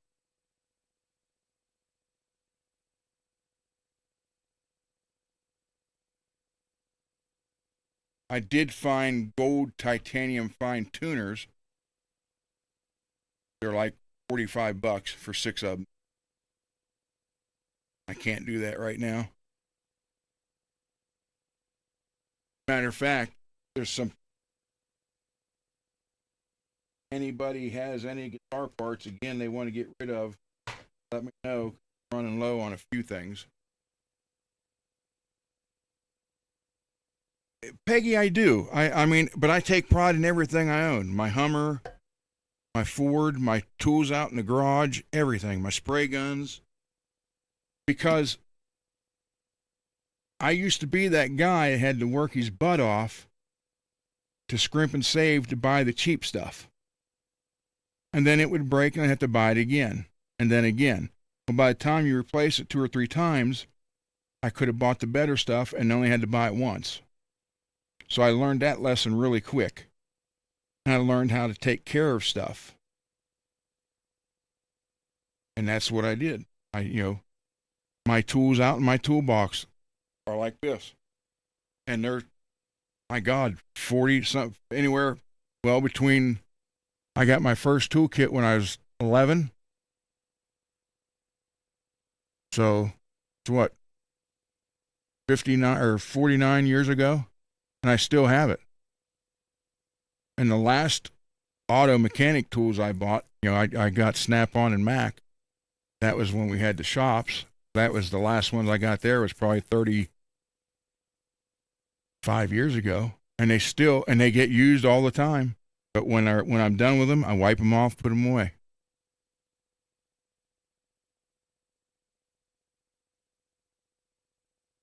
The toolbox I got outside is freaking gigantic. I even wax the toolbox every now and then. So I just like them to look nice. Take care of it. I was always taught you take care of your stuff will take care of you. Even though my dad, he took care of it, but he didn't store it right. I mean, like if this was wrenches, these were wrenches. That's what it's like in his well, it used to be his. They were just thrown in there. So you have to sort through everything to find what you needed. Spend more time looking for stuff than if you actually just had it and used it.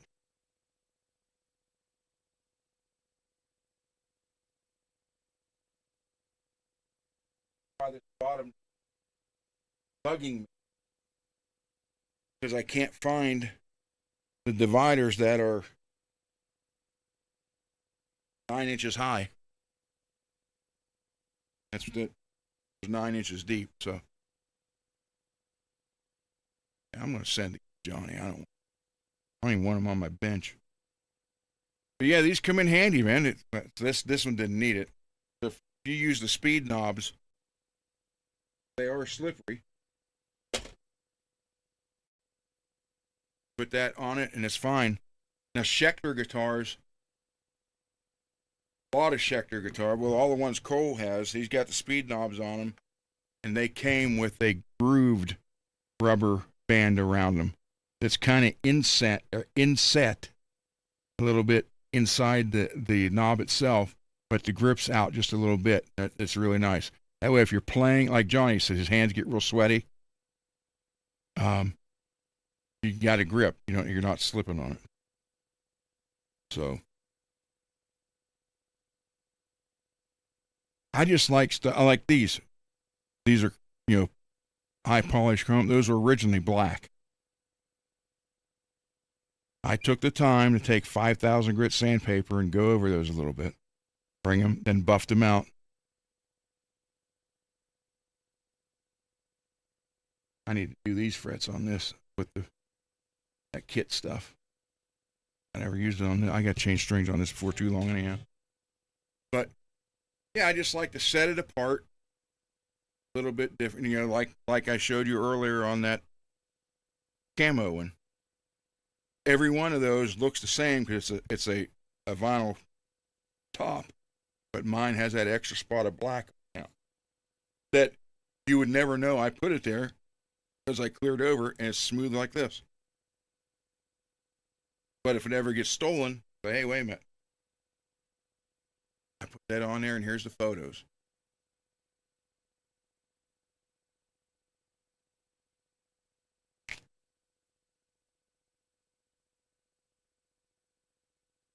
So, Michael, how you been?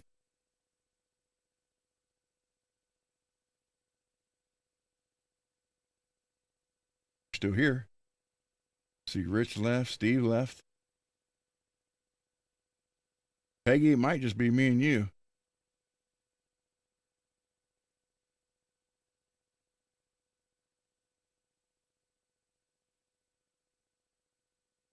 I know MPN's probably fell asleep.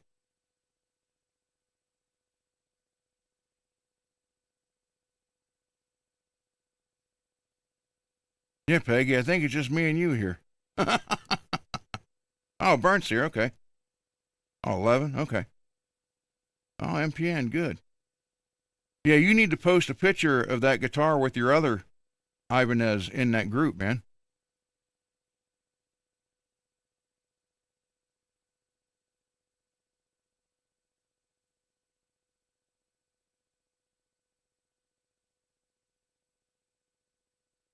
So any other questions on anything pretty much? I don't talk about religion or politics to friends. Because no matter what, I don't care what side you're on, you're always going to piss somebody off and they're going to get mad at you for something like that, and it's not worth friendship.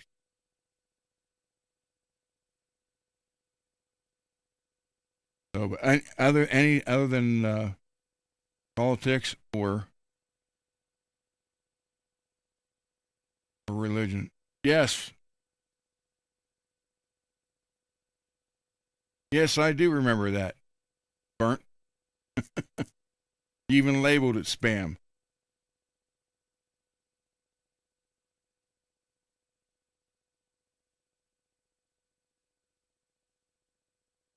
Yeah, but MPN, it's your group. Can't you just send a picture in there and say, hey, look?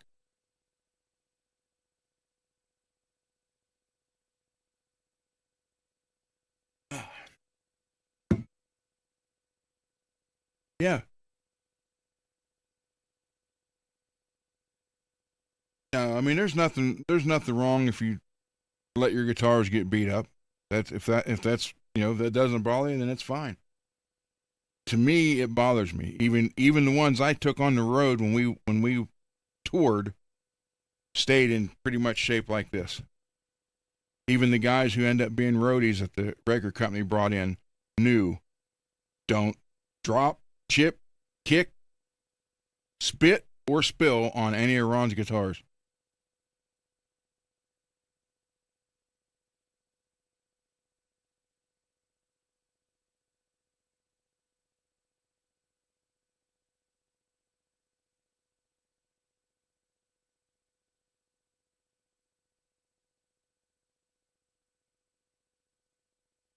And I don't podcast this stuff. I don't know how, for one. Um, like I said, I'm lucky to get StreamYard working for all this.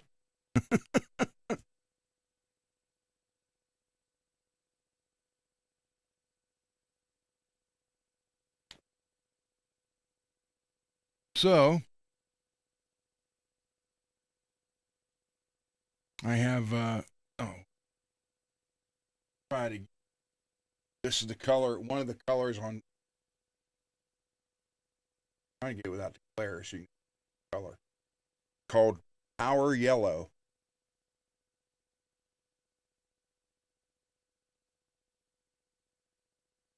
That's one. It's going to be two colors.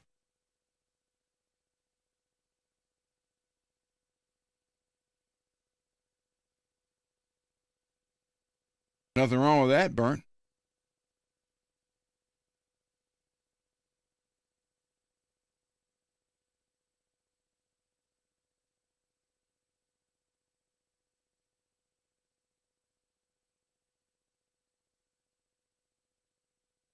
Well, thank you, James. I don't, again, I, you know, I was sitting there about 20 minutes before I clicked live, just messing with some stuff, trying to figure it out. Let me put this back in the back.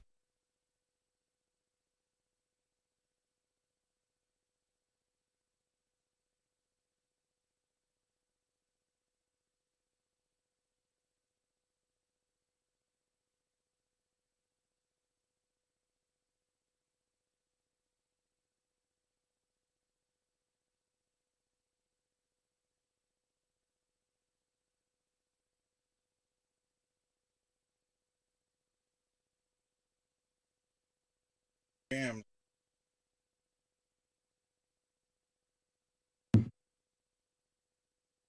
So it's got a actual fender neck on it. Thank you, Bay Area Rich. Fender tuners.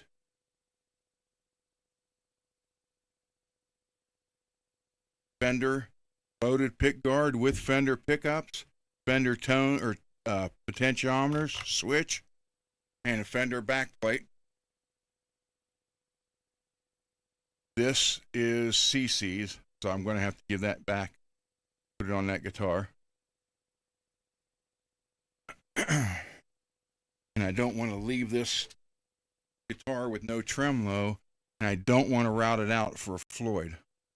Even though from the factory, it had a couple flaws in the red. There's here and one other spot somewhere. Oh, yeah, right here and right there. That's from the factory.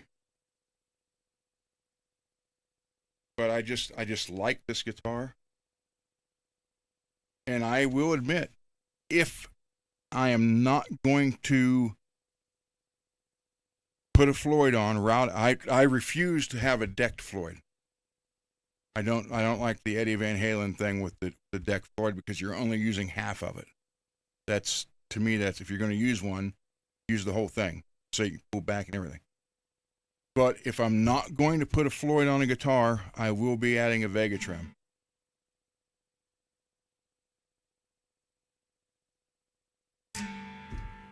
I mean, they work.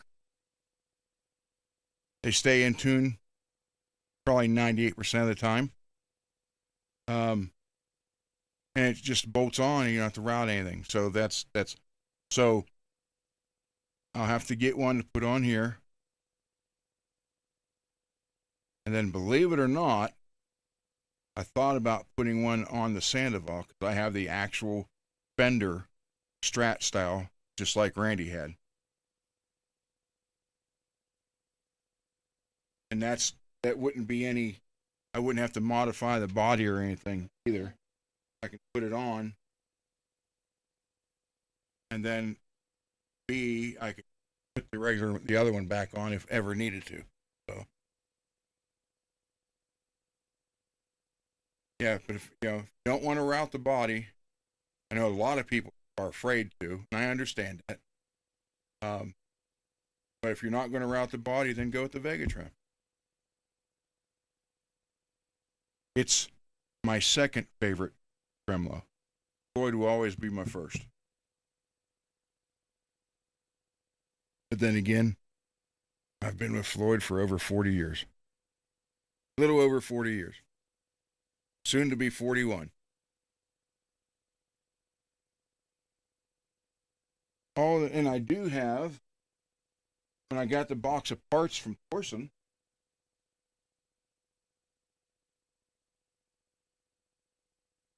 Rich left. Rich bought a Buddy Guy pickup set already on the pick guard and everything for his guitar I'm painting. And then I asked if he wanted me to send his other Fender set back. He told me to keep it. So now I have this Fender set for another Strat.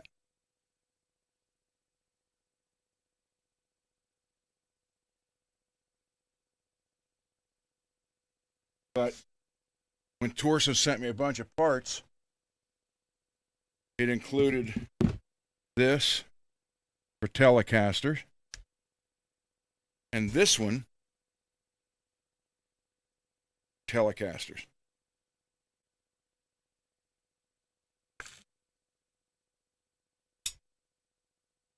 So I kind of like this black one.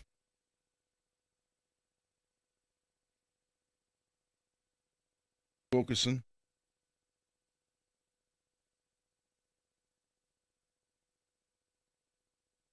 So I think the next black Telecaster I get, I'll go with black and gold and black with gold hollow flash, which I do have that now too.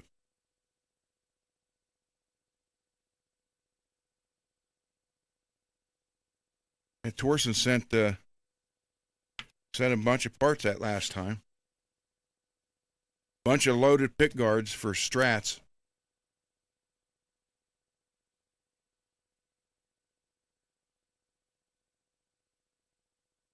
This one's a little different because it doesn't have the side plate like the little guard, like this one. Well, I have this one back in the thing. That little side kind of guards your hand from hitting those. This one doesn't have that.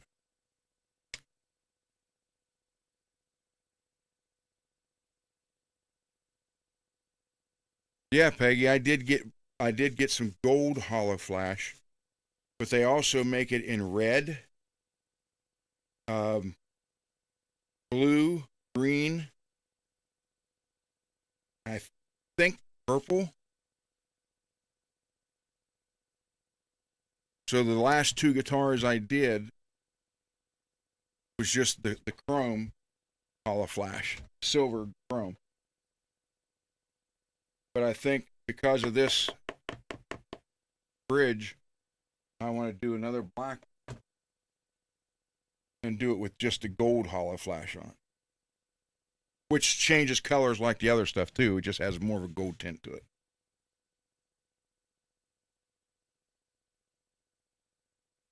But this, I like this guitar. I'm going to hate to see this one go.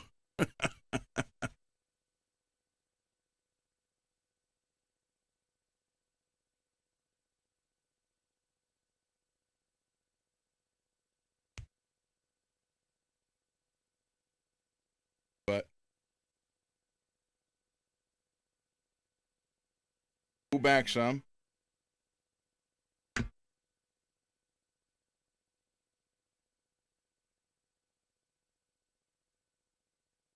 And it pretty much stays in tune.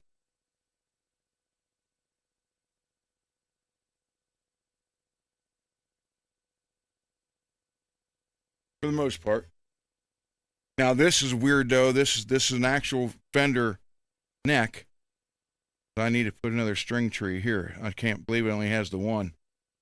Because look at the height of there's D and A or D and G string. It should be down some right there. And didn't have one, so I'm gonna have to put one on there.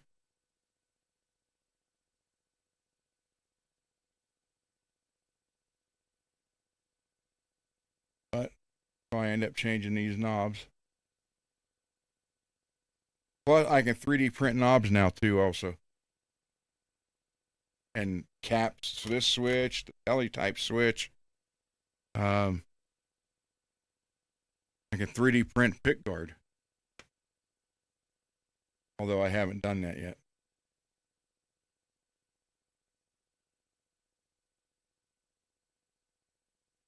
You can, oh, well, I can't do it. Yeah, I can.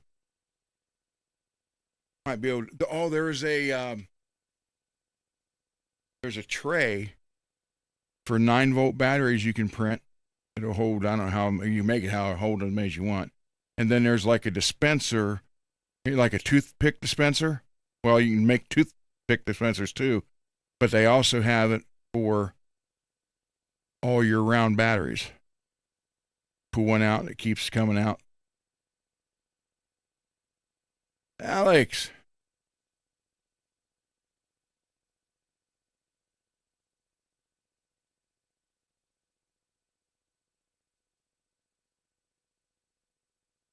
But you can like it's double. You get double A and triple A, then you get C and D's,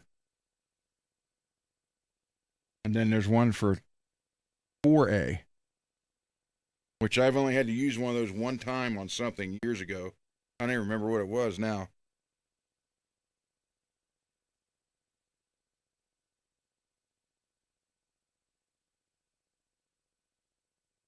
How you doing, Alex?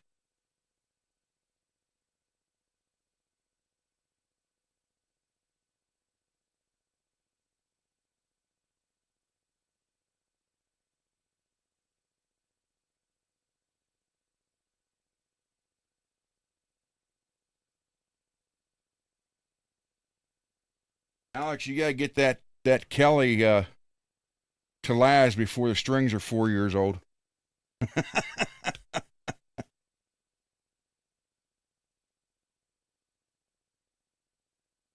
That Kelly looks so good next to my White Warrior.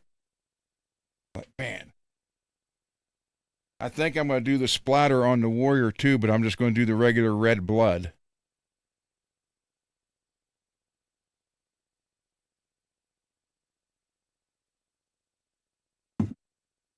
Make it look a little bit more traditional.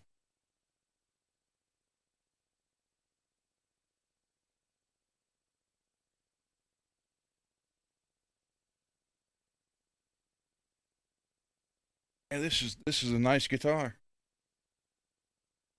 Yeah, I put a pure tone in this too, so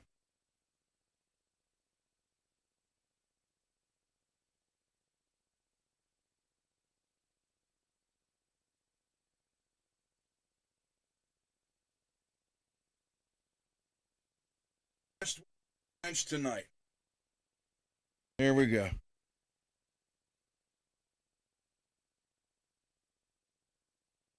This thing plays and sounds so unbelievable.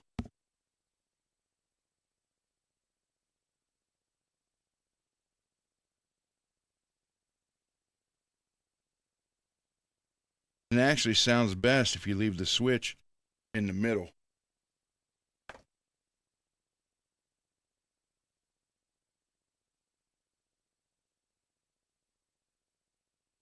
And this Ernie Ball strap is from Mr. Mick. If you're still here, or if you watch us later, thank you, sir.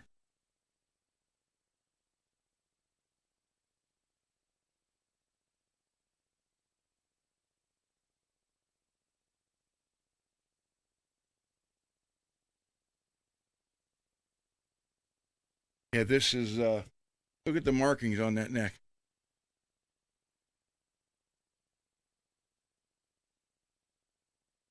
Tees. I put the rollers on there, string trees. And I'm still waiting on them to send me the other pick guard because this one was like scratched up. They said they'd send me a new one and still hadn't gotten here.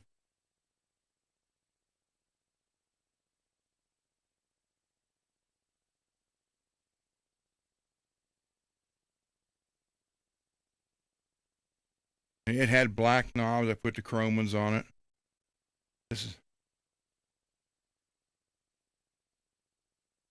I love this guitar. This plays, and I mean, look at the action on this.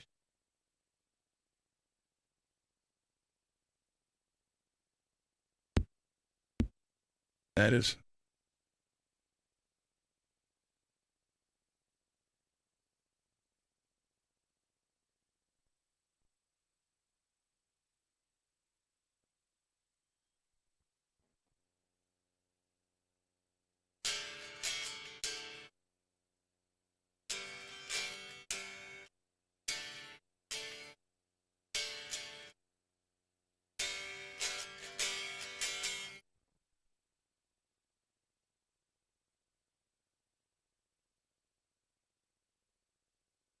patience. Yeah. Yeah, this thing plays great, sounds great. Again, you know, for some reason, right there in the middle, it just fills the sound out of this thing.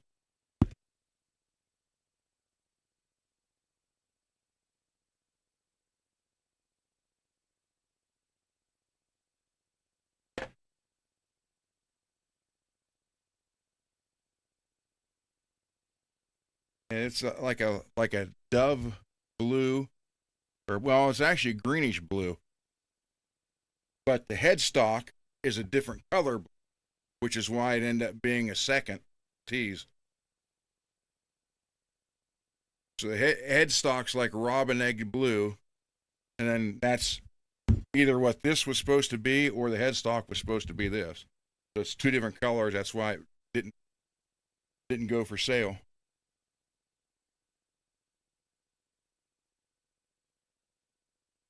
But and I got to take this off though. I did put a fender neck plate on the back. That, and there's a little right in here. Got a little heavy on the metallic. Got a little close right there.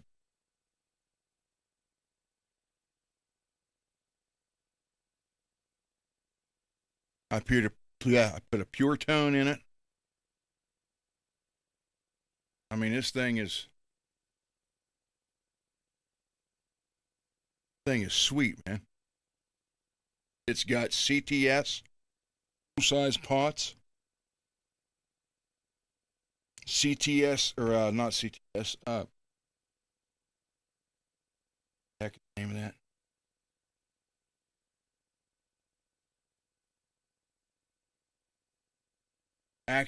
Axilab switch, three-way switch. I don't know who makes their pickups, but these sound great. And I put the pick guard on it, and it's got locking tuners. I had to replace 2 of those.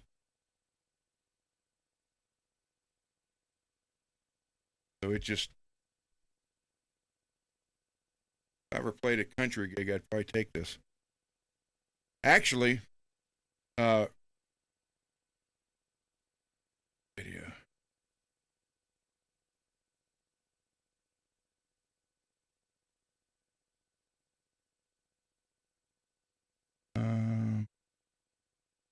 Brad Paisley's guitar teacher. Brad, I was, anybody's ever watched me before heard me say that Brad lived not that far from me.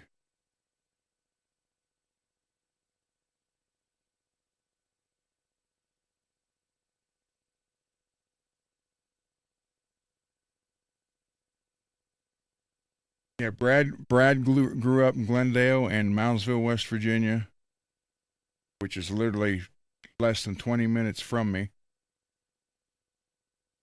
I'm a couple years older than him, but he loved to fish, so him and I both fished in catfish tournaments on the Ohio River.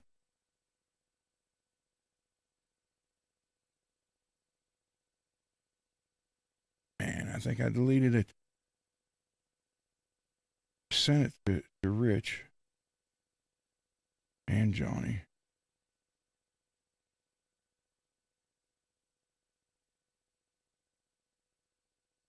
This means it should be still in that chat then.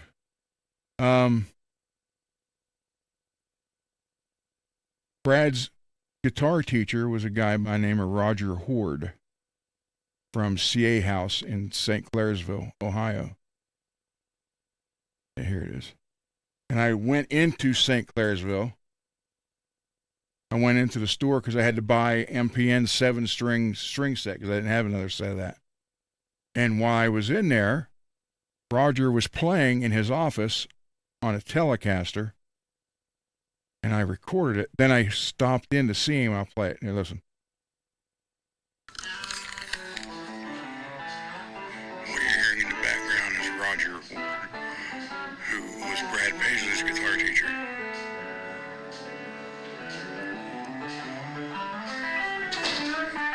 He's right in here. Right there.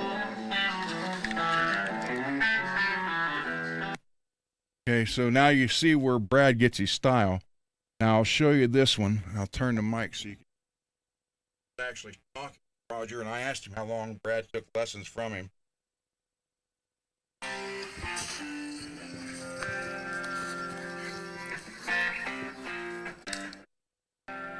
Sounds good, Roger.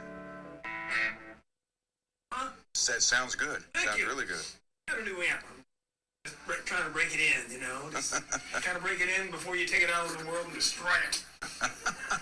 How long did Brad take lessons from you? Probably a couple years, I think. You know, I don't remember. It was at the old store.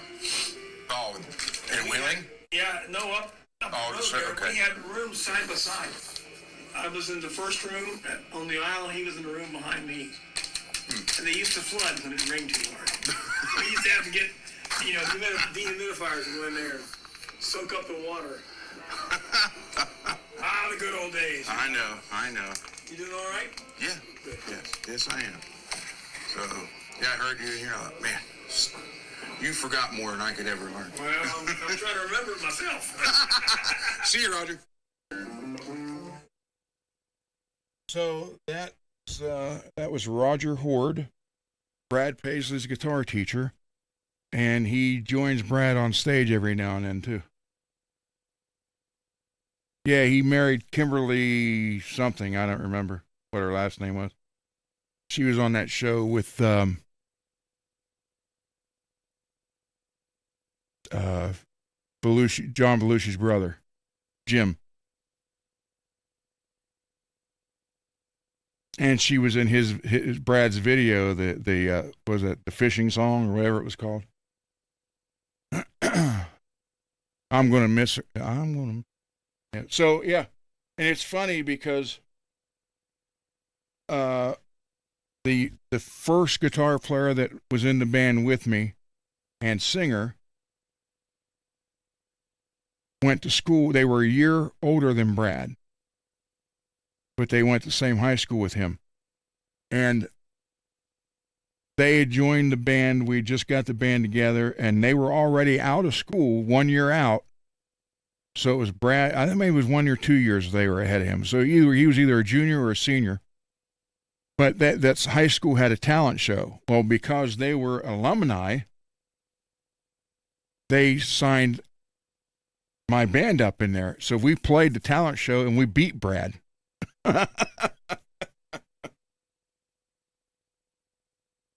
And then I beat him catfishing tournaments on the Ohio River a few times. And then when we played that show that I keep showing right here, where he opened up for the Fabulous Thunderbirds, which is where this photo was taken, me with my ESP right here.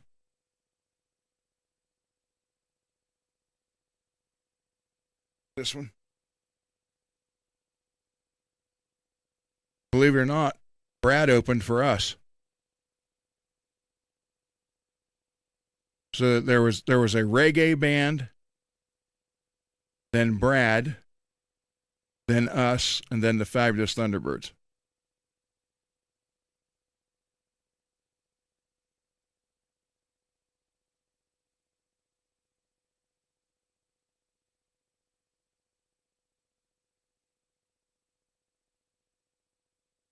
But what I want to do is I want to cover the name on this headstock, or somehow cover the headstock altogether, and take this in to Roger and have him play it, leaving this Fender neck plate on it for that one day. So let him actually think, but then have him play it and see what he thinks.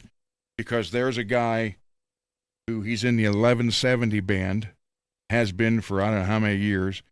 He's a studio musician. He's recorded for hundreds of Nashville stars. And I want to see, I want him to play this and let him tell me what it thinks, and I'll have him put the headstock cover off. Say, there you go, there's a $250 guitar.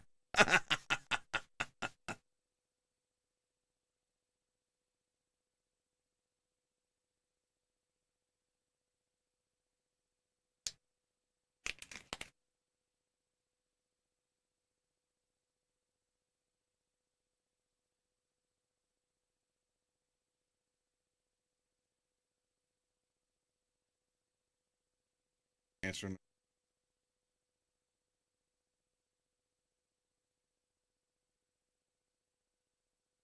So yeah, Brad's a nice guy.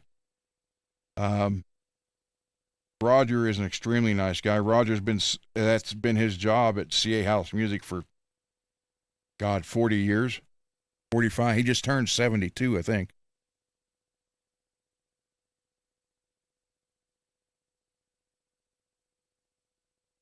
So yeah, but I've done. There's a. If,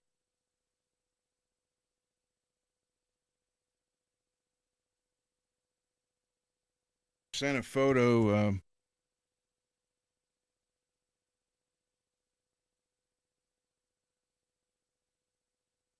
There you go. It was from the paper, and it had Brad on stage, and Brad Paisley performed, and had our singer and bass player in a photo. The reggae band, I think, was called The Flow.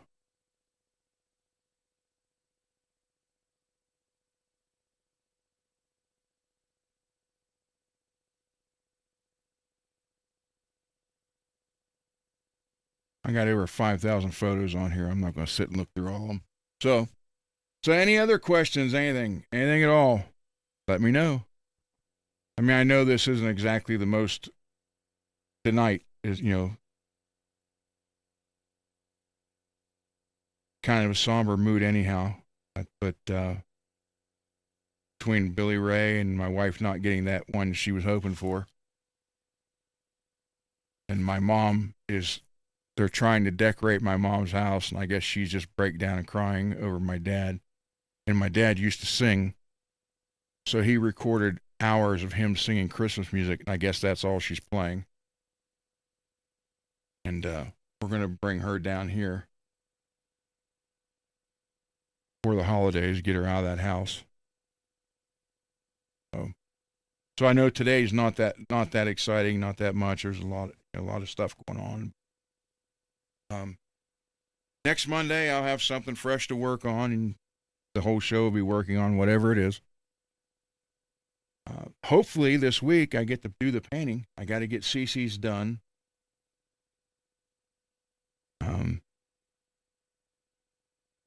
Which it's right here.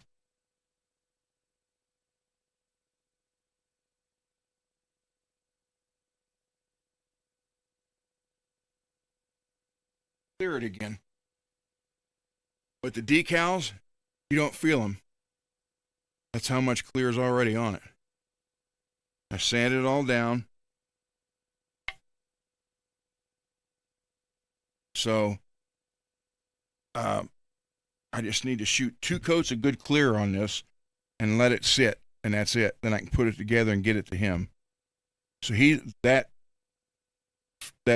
tremolo that's on that Strat is going to be on here, along with his Gibson Kramer Eruption pickup, kill switch I put in, the three-way switch I put in. So I drilled this hole. I cut this out with I drilled it and then chiseled it out on this channel, matter of fact, because the whole thing was to show kids that they could do something like this pretty easy. Now, technically, I could probably buff this out and get away with it, but I want to put a couple good more coats on it. Then it's done. But everything you see on here, nothing's an accident. This was all done on purpose, inspired by Eddie Van Halen design. CC wanted the logo on there, or the numbers, so that's on there. But I didn't directly copy any one of Eddie's guitars. It's like a combination. And then I only did half of it, because it was like, how can your kid's going to be impatient, so instead of doing the whole thing, we'll just do the top. And then I could have used the proper tools, but I did it all by hand and showed how to do it.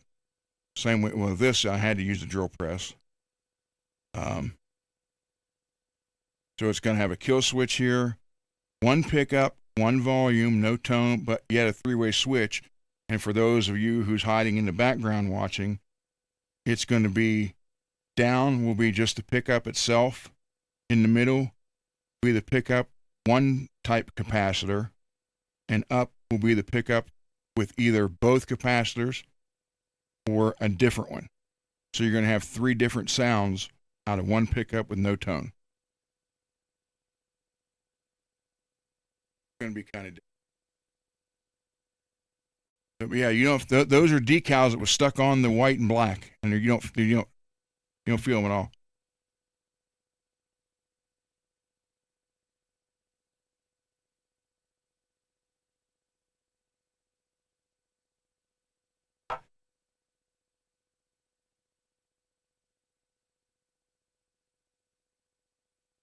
So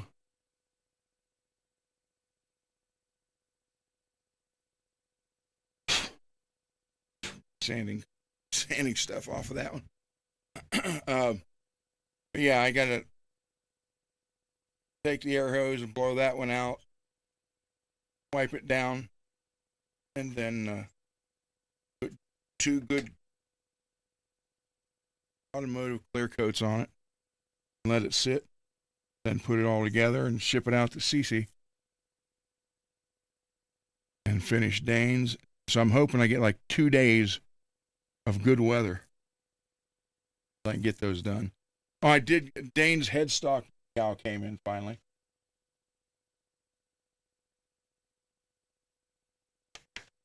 That Schecter. It had a gold one on it, so that's what I'm putting back on it. Water slide.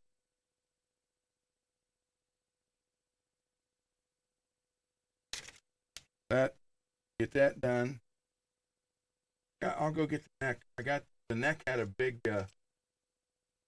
crack in the headstock, right where the logo went.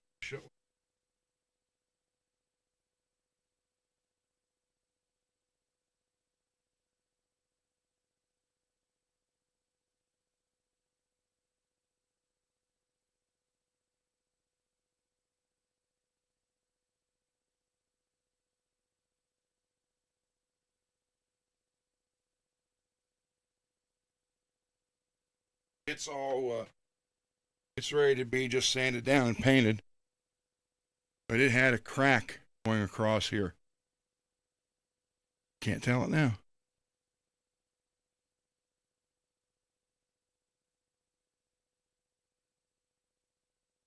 Show you. I still have a photo of it.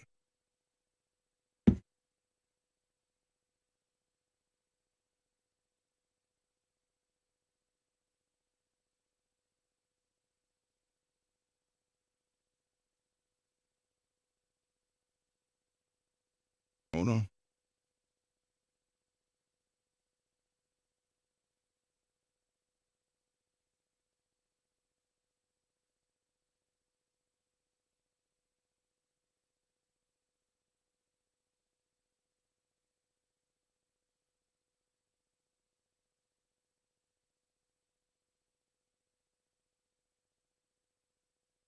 Maybe.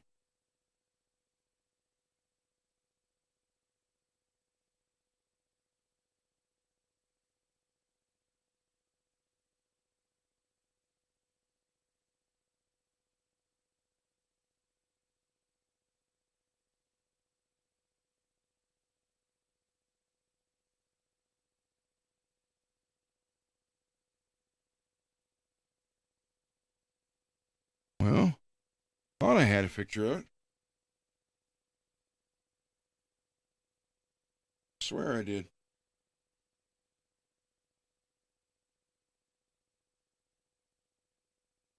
Oh, I told my wife this is what I want for Christmas Eve party. Instead of the ugly sweater.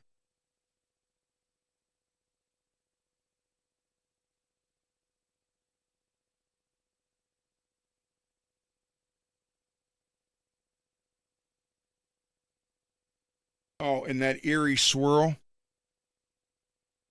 Here's the trio of it. Rhodes, DeKelly, and then the soloist. So obviously I want one of all three, that color.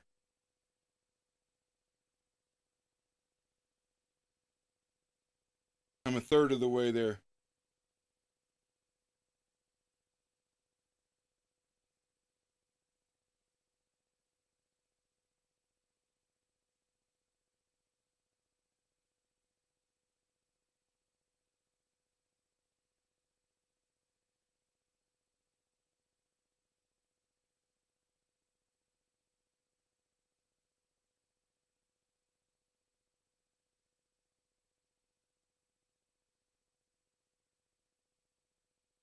Here it is.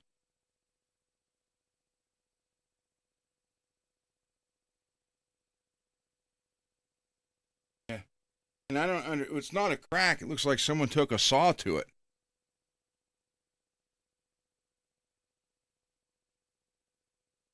Basically, it's like they were going to cut the tip of the headstock off or something. For whatever reason. God only knows. I don't know how close. Looks like they started to drill the middle and then try to saw through it. So I fixed all that.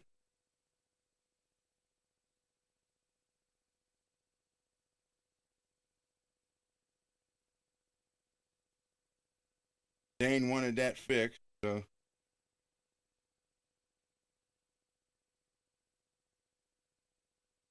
I was going to do something like this on it, reminiscent of my Dennis Klein Kramer, which is right here.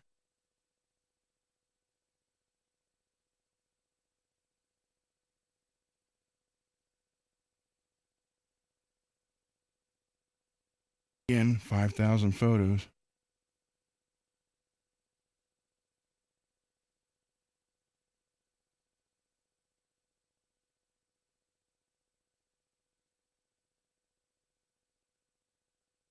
Right here.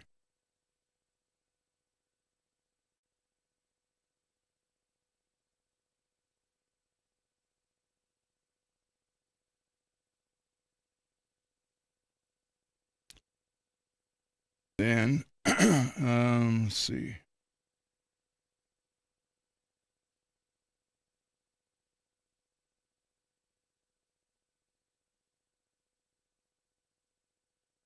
I need these photos. Here's what I'm thinking about doing with the Warrior.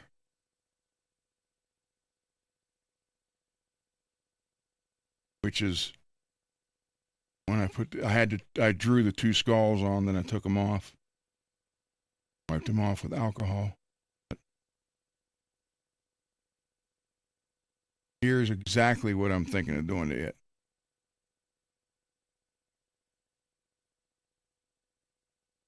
Right here.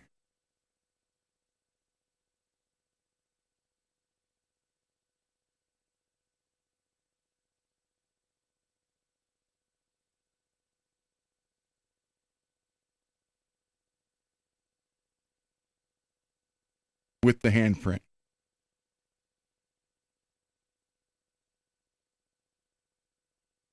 Here's what I was going to do, Peggy, to Dane's guitar.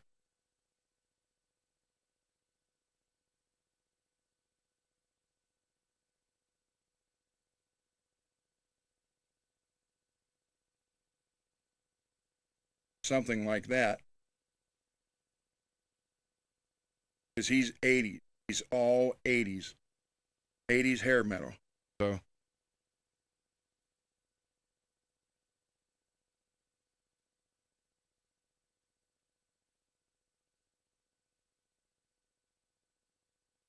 yeah, I'm not doing the lips. I thought about it, but I'm not.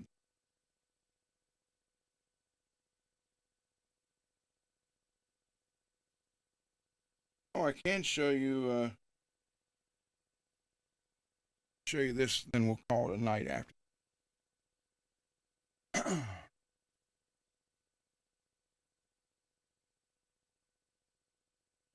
It's out of the way.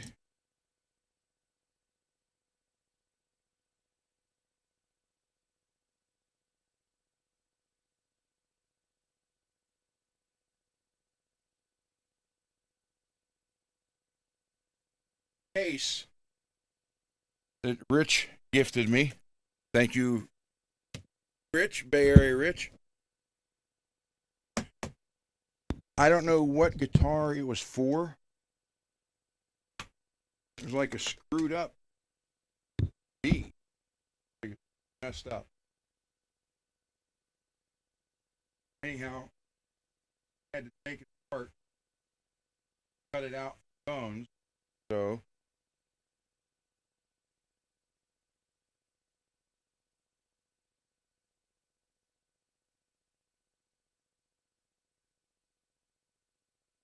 because it wouldn't even begin to fit in here. Last night I took this whole out, cut it for bones.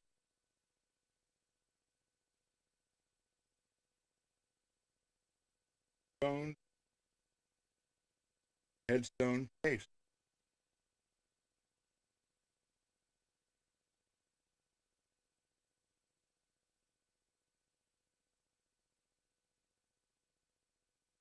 This just had a regular black case when I got it.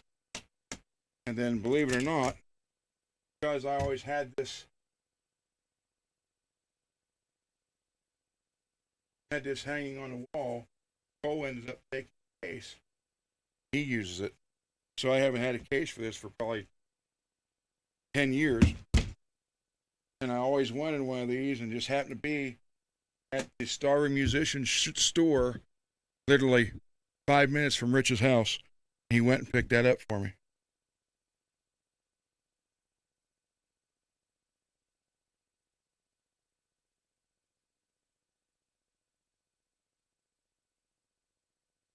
Initially, and I'm being 100% transparent here, initially it was, he bought it.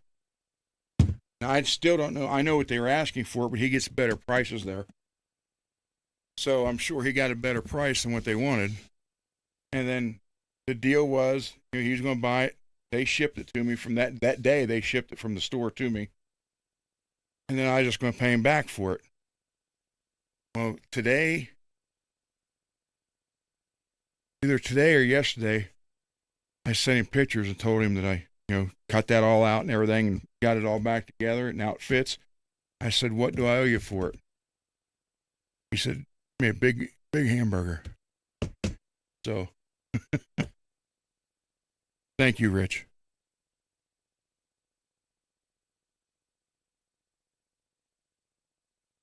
So Bones got its own casket case because I did get a that Rode metal coffin case. When you open it up, it's got the red velvet like inside a casket. I got that for it, but Bones won't fit in it. So, that's a big guitar.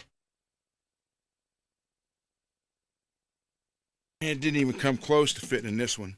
I might have a picture. One Rich sent me when he went to the store and looked at it. Literally five minutes from his house.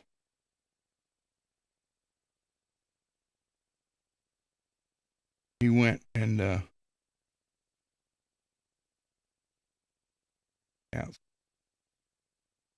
he went and looked at it and sent me the photos. He's like, "Well, your guitar even fit in this?"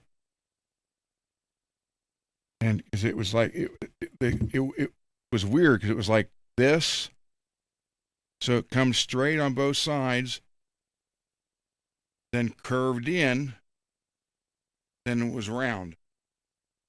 It's a weird shape. I don't know what the hell ESP that was from.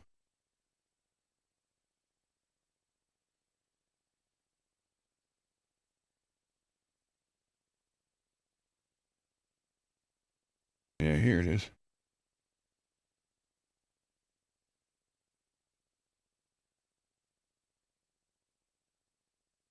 That was the shape of the inside before.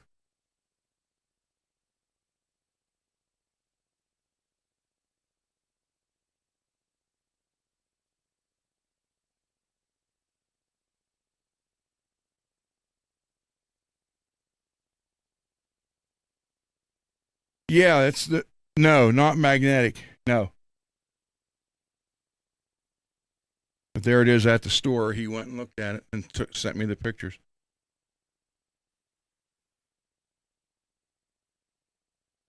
Yeah, it's weird. The shape is. But it's not like one horn is bigger than the other. It's the same. It's just like this. And I have no idea. I can make that.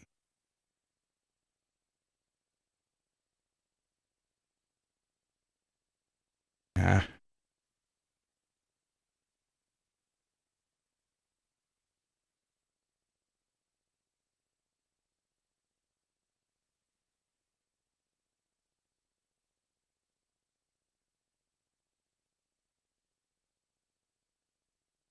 So I don't know what that was for, but I had to cut a majority of that away for that to fit in there.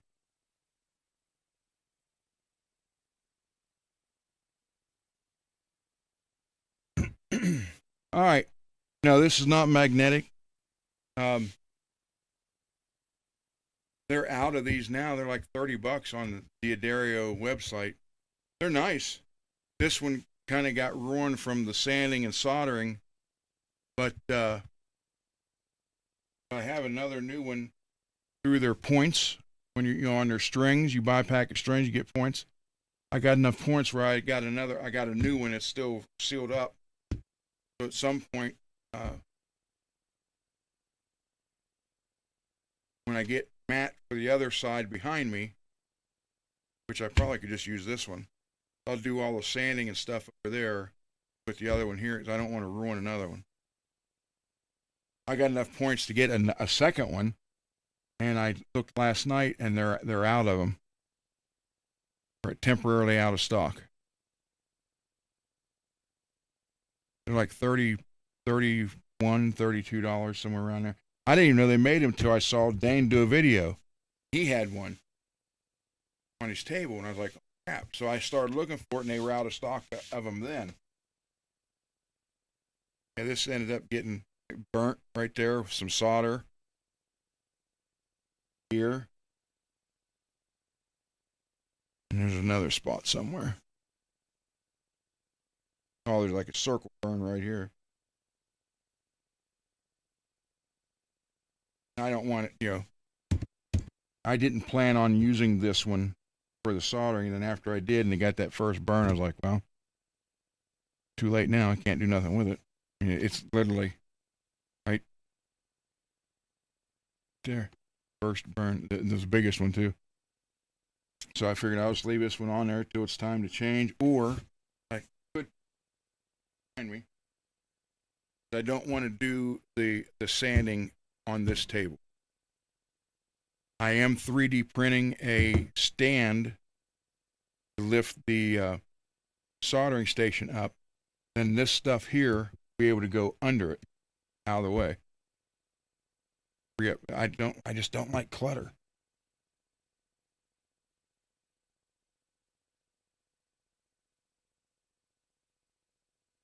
But that printer, man, it's paid for itself already. And stuff I've made for the house. So, all right. With that said, it's 1 a.m. here, so we're at 3 hours or close to 3 hours. I will see you hopefully tomorrow on Johnny's show, and then Wednesday, and Thursday with Laz, and Friday, Saturday with Johnny again, and then I'll be back here next Monday. It'll be a better show. I promise. Be working on something. I might be putting one together, rewiring one, changing pickups, whatever, modifying something somewhere. So, thank you everybody for watching. Remember, whoever you pray to, send some prayers to Billy Ray and his family. His son passed away 2 days ago. And that's not going to be, you never get over that. So, Billy Ray, my thoughts and prayers are with you. Everybody, thank you for watching. God bless you, and I'll see you on the next one. Takes me a minute to get the other computer and shut everything down. So thank you, everybody. Good night. Enjoy the rest of the week, and hopefully see you tomorrow.